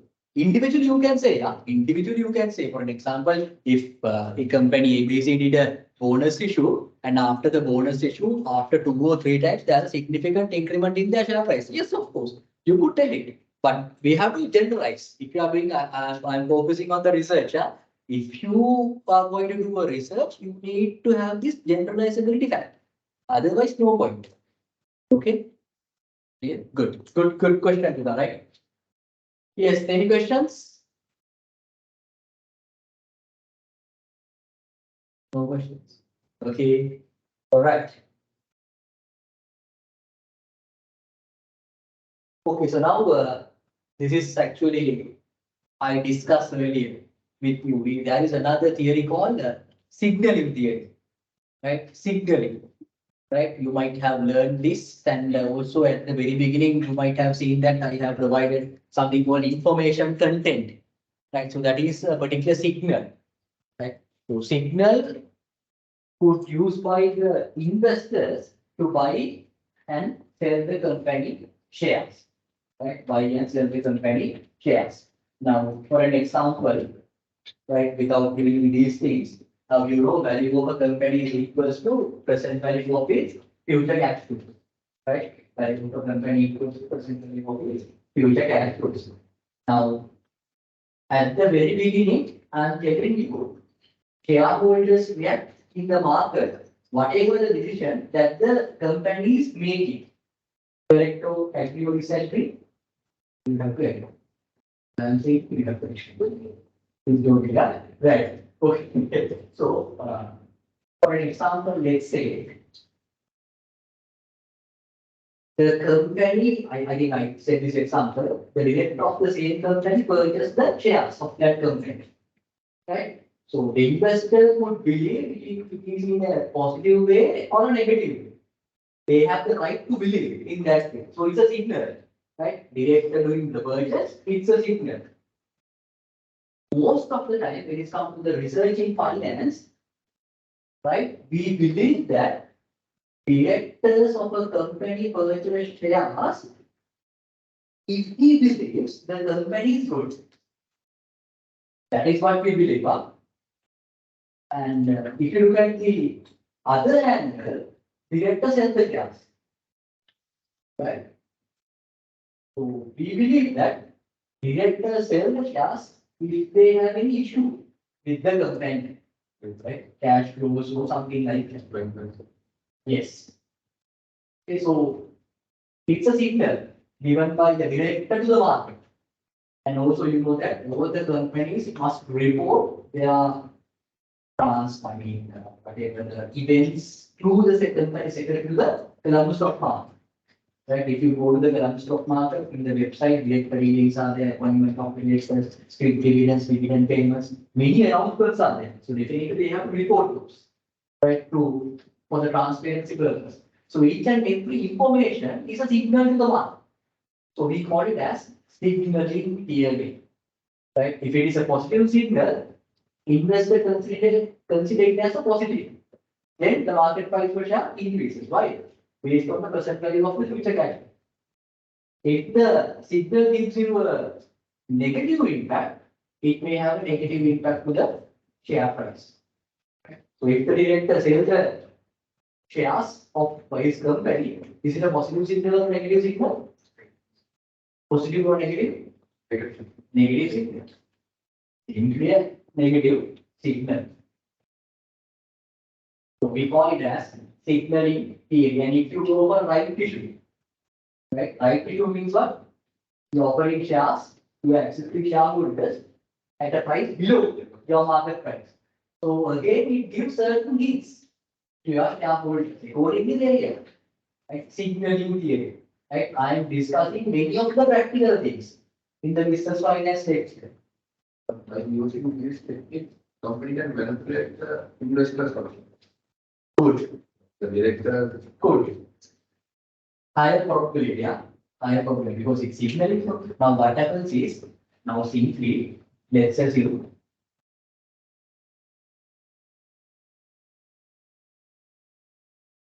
okay. I'll explain it in this way. Now let's assume,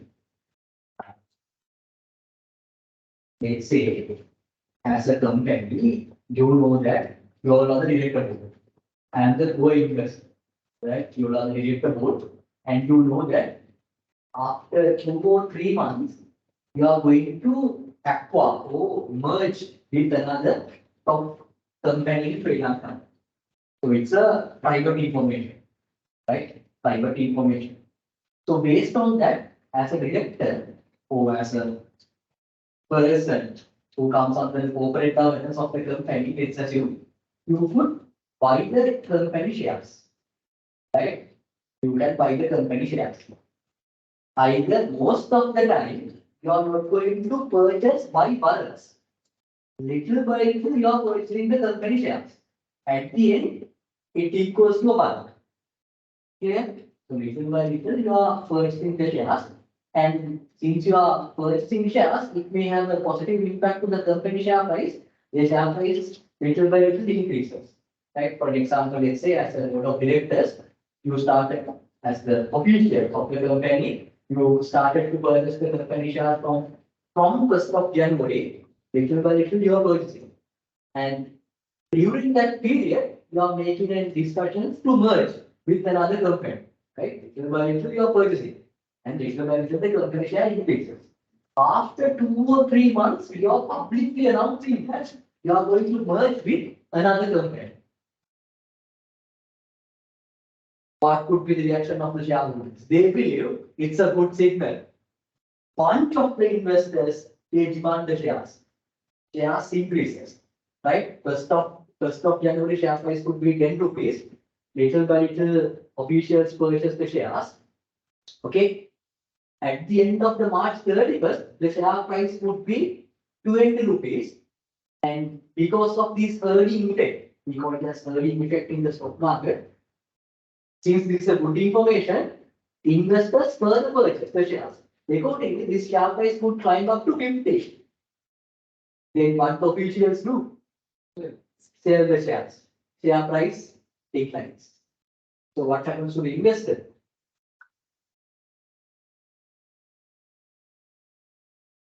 Right? So actually I'm speaking based on my practical experience and the research. This is my research. Okay.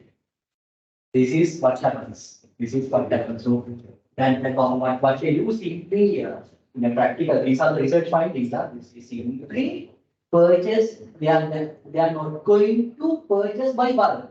Why? If they purchase by bulk, it gives some sort of information to the market. And if they do it with the purpose of getting an abnormal return, we call it as, and it must be proven at the rules.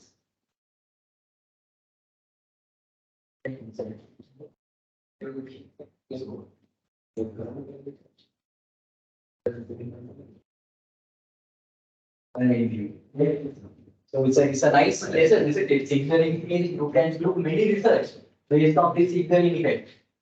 Right, signaling effect, and also based on the gender reaction is also there. If the female director purchases, the market will be in a different time. Right? If the male director purchases, market will be in a different time.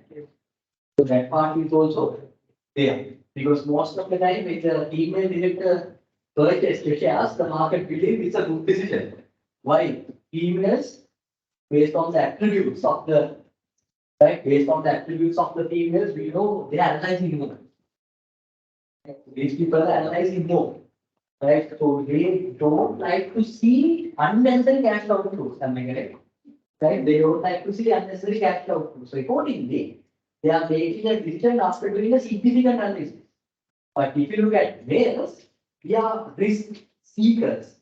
We would like to enjoy. Okay? Sometimes we are making quick decisions by looking at the early effects. That if the market performs well, we believe it's good, we do the part. And so again, there's a market reaction for the female as well as the male. This is an outcome of the decision. Entirely signaling DNA. Read this. So this is practical, not signaling effective. So you want to know these things as finance students. Otherwise, signaling DNA. Turn back to something market related. This is what practically happens. This is what practically happens, right? Okay, so could you please all read this? Please read this, the signaling theory. Signaling theory, signaling theory. And if you have any doubt, you can ask. Signaling theory. Signaling is a common, na? Signaling means common. I will like quickly.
Right, so is it clear? Signaling theory? Is this clear for you all? Clear? Right, so you have learned Gordon's model, and signaling theory. Right, signaling theory. So the final one is dividend irrelevance, where we say the company dividend policy is not having any impact to the value of the firm. Right, so anywhere in finance, you cannot discuss finance without these two. Either is like what is. So according to this model, they say the value of a company, right? Listen, the value of a company does not have any impact. Sorry, the dividend policy of a company does not have any impact to the value of the firm. Right? So these are the assumptions that they have. They assume that the market is perfect. Market is perfect, where you don't have any taxes, transaction cost, right? Risk classes are same, right? And no risk investment policy is there. So based on these assumptions, they assume the dividend policy is not having any impact to the value of the firm. So let's see, here it says, according to this Modigla and Miller, under the perfect market situation, the dividend policy of a firm is irrelevant, right? Dividend policy of a firm is irrelevant to the value of the firm. Why? As it does not affect the value of the firm. So in this model, we assume that the dividend policy of a company is not having any impact to the value of the company. They argue that the value of the company, now in this model, they argue that the value of the company depends on what? Value of the company depends on? Value of the company depends on company earnings. If you earn more, shareholders react, right? These earnings depends on what? Your investments, right? Your investment policy. Based on your investment policy, your earnings depends. Based on your earnings, the value of the company depends. So accordingly, if you have your investment policy according to their model, the dividend policy of a company is irrelevant. If you have the investment policy, the dividend policy is irrelevant. That is what they say at the end. Therefore, when the investment decision of a company is given, the dividend decision is having no any significance to value of the firm. So according to this is your monetary and Miller model. So they say the dividend decision is having no any impact to the value of the firm. Why? Value of the company depends on earnings. Earnings depends on investment policy. Earnings depends on investment policy. So here earnings and value of the company. What do you think? Earnings and the value of the company. Earnings you can convert into dividends or things like that. No, here we are not doing it. Simply we assume free cash flows and we are discounting by cost of capital. That's how we do.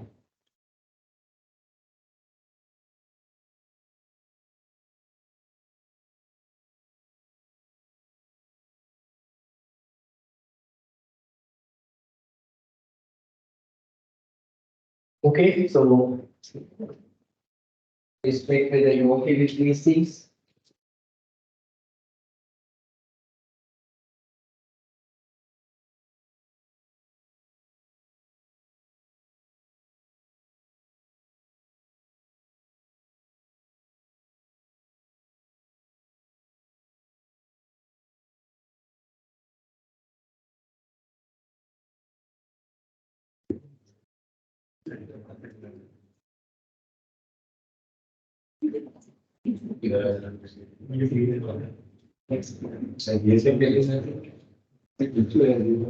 So what is the most critical subject in this semester? Pass. B, yeah. Pass. Okay.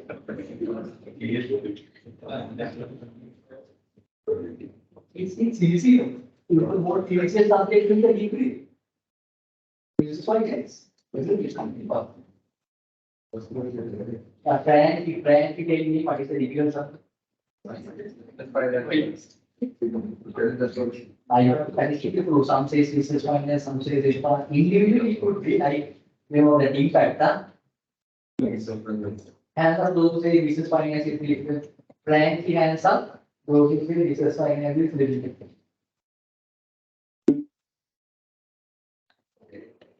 That's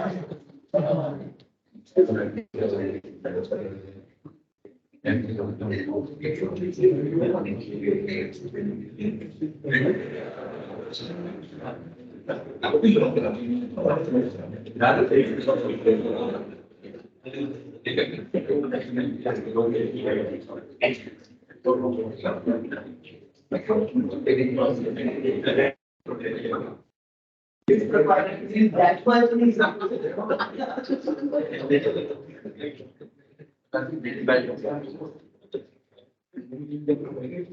yes, online students, what do you think? What do you think? Business finance easy or difficult?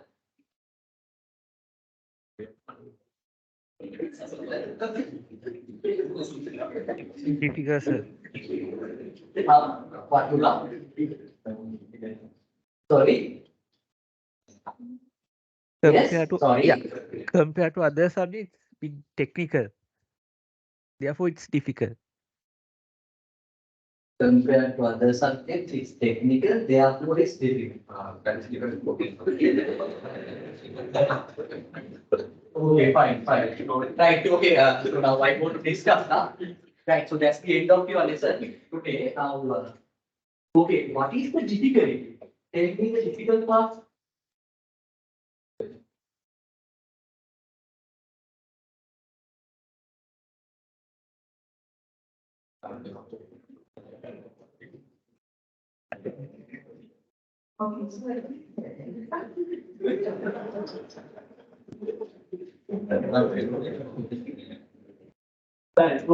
Right, okay. What is the difficult part to the business finance? As you said, sir, in accounts, if it's either debit or credit, But in business finance, we don't know what formula to use.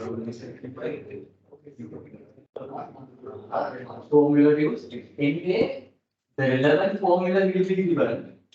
Right? Yeah, we Relevant don't know formula what. will be given. Yeah, we don't know but what to choose. I think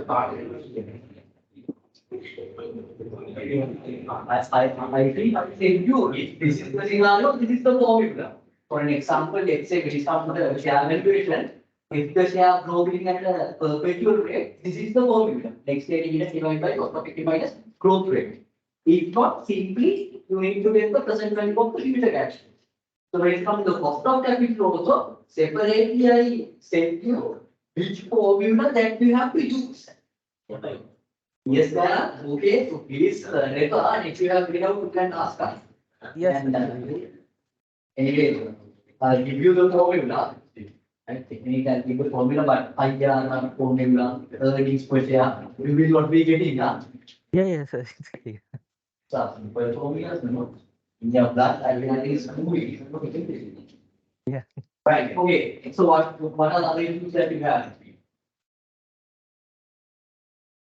Yes, is the first lesson easy? Introduction to business finance? Good. Financial markets?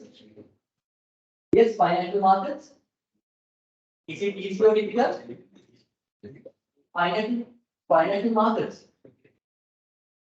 Easy. Financial markets. Cost of capital? Easy. Difficult. Doubt. Valuation? Okay. Then capital structure?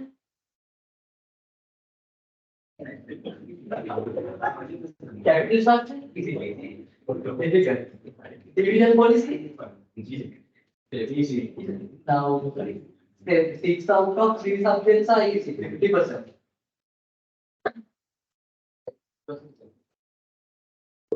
It's fine. Right, so you need to make a significant effort. Now, please do the calculations. Please take your previous past papers and do the calculations. Please do it. If you don't do anything, and if you do not study, if you do not do any type of a single calculation, it's not easy. That's why I told you at the very beginning that the way that the question comes is difficult because we are targeting the corporate sector, right? So we have to use that particular terminology or the vocabulary, right? So we can demand is there, there's a bond. We cannot combine such questions like that, no. So the way that question comes is entirely based on the finance terminology. And so we practice those things. We have done nearly 16 questions for valuation, again 15 questions for cost of capital during this limited period. And we did a big question as well for the cost of capital. And in there I told you how to approach the question. Right? How to approach. First you need to identify what you have to do. If it is that, definitely you need to know cost of equity, cost of preference shares, and cost of bonds.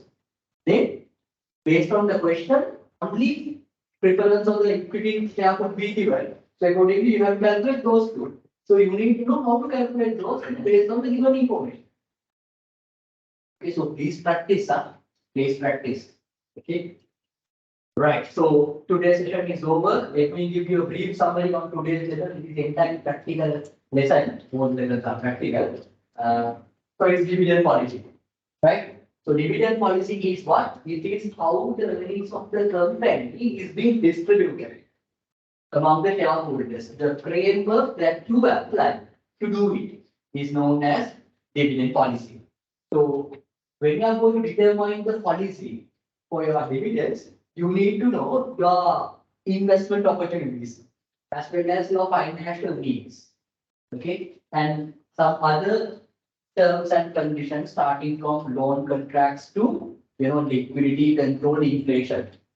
Right. Then we discuss about forms of dividends.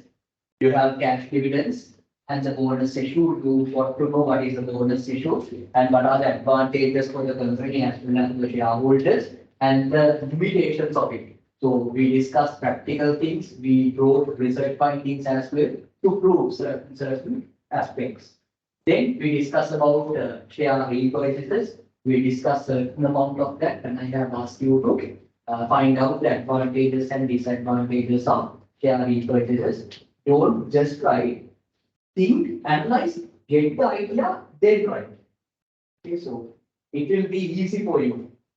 Then thereafter we discuss about dividend deities, right? So we started with before that we discussed about investor preferences. Some shareholders they like to get dividends, some shareholders they don't. So as a finance manager, you have to deal with this entire crowd, and you need to have a proper justification for the decision that you have taken under the dividend decision.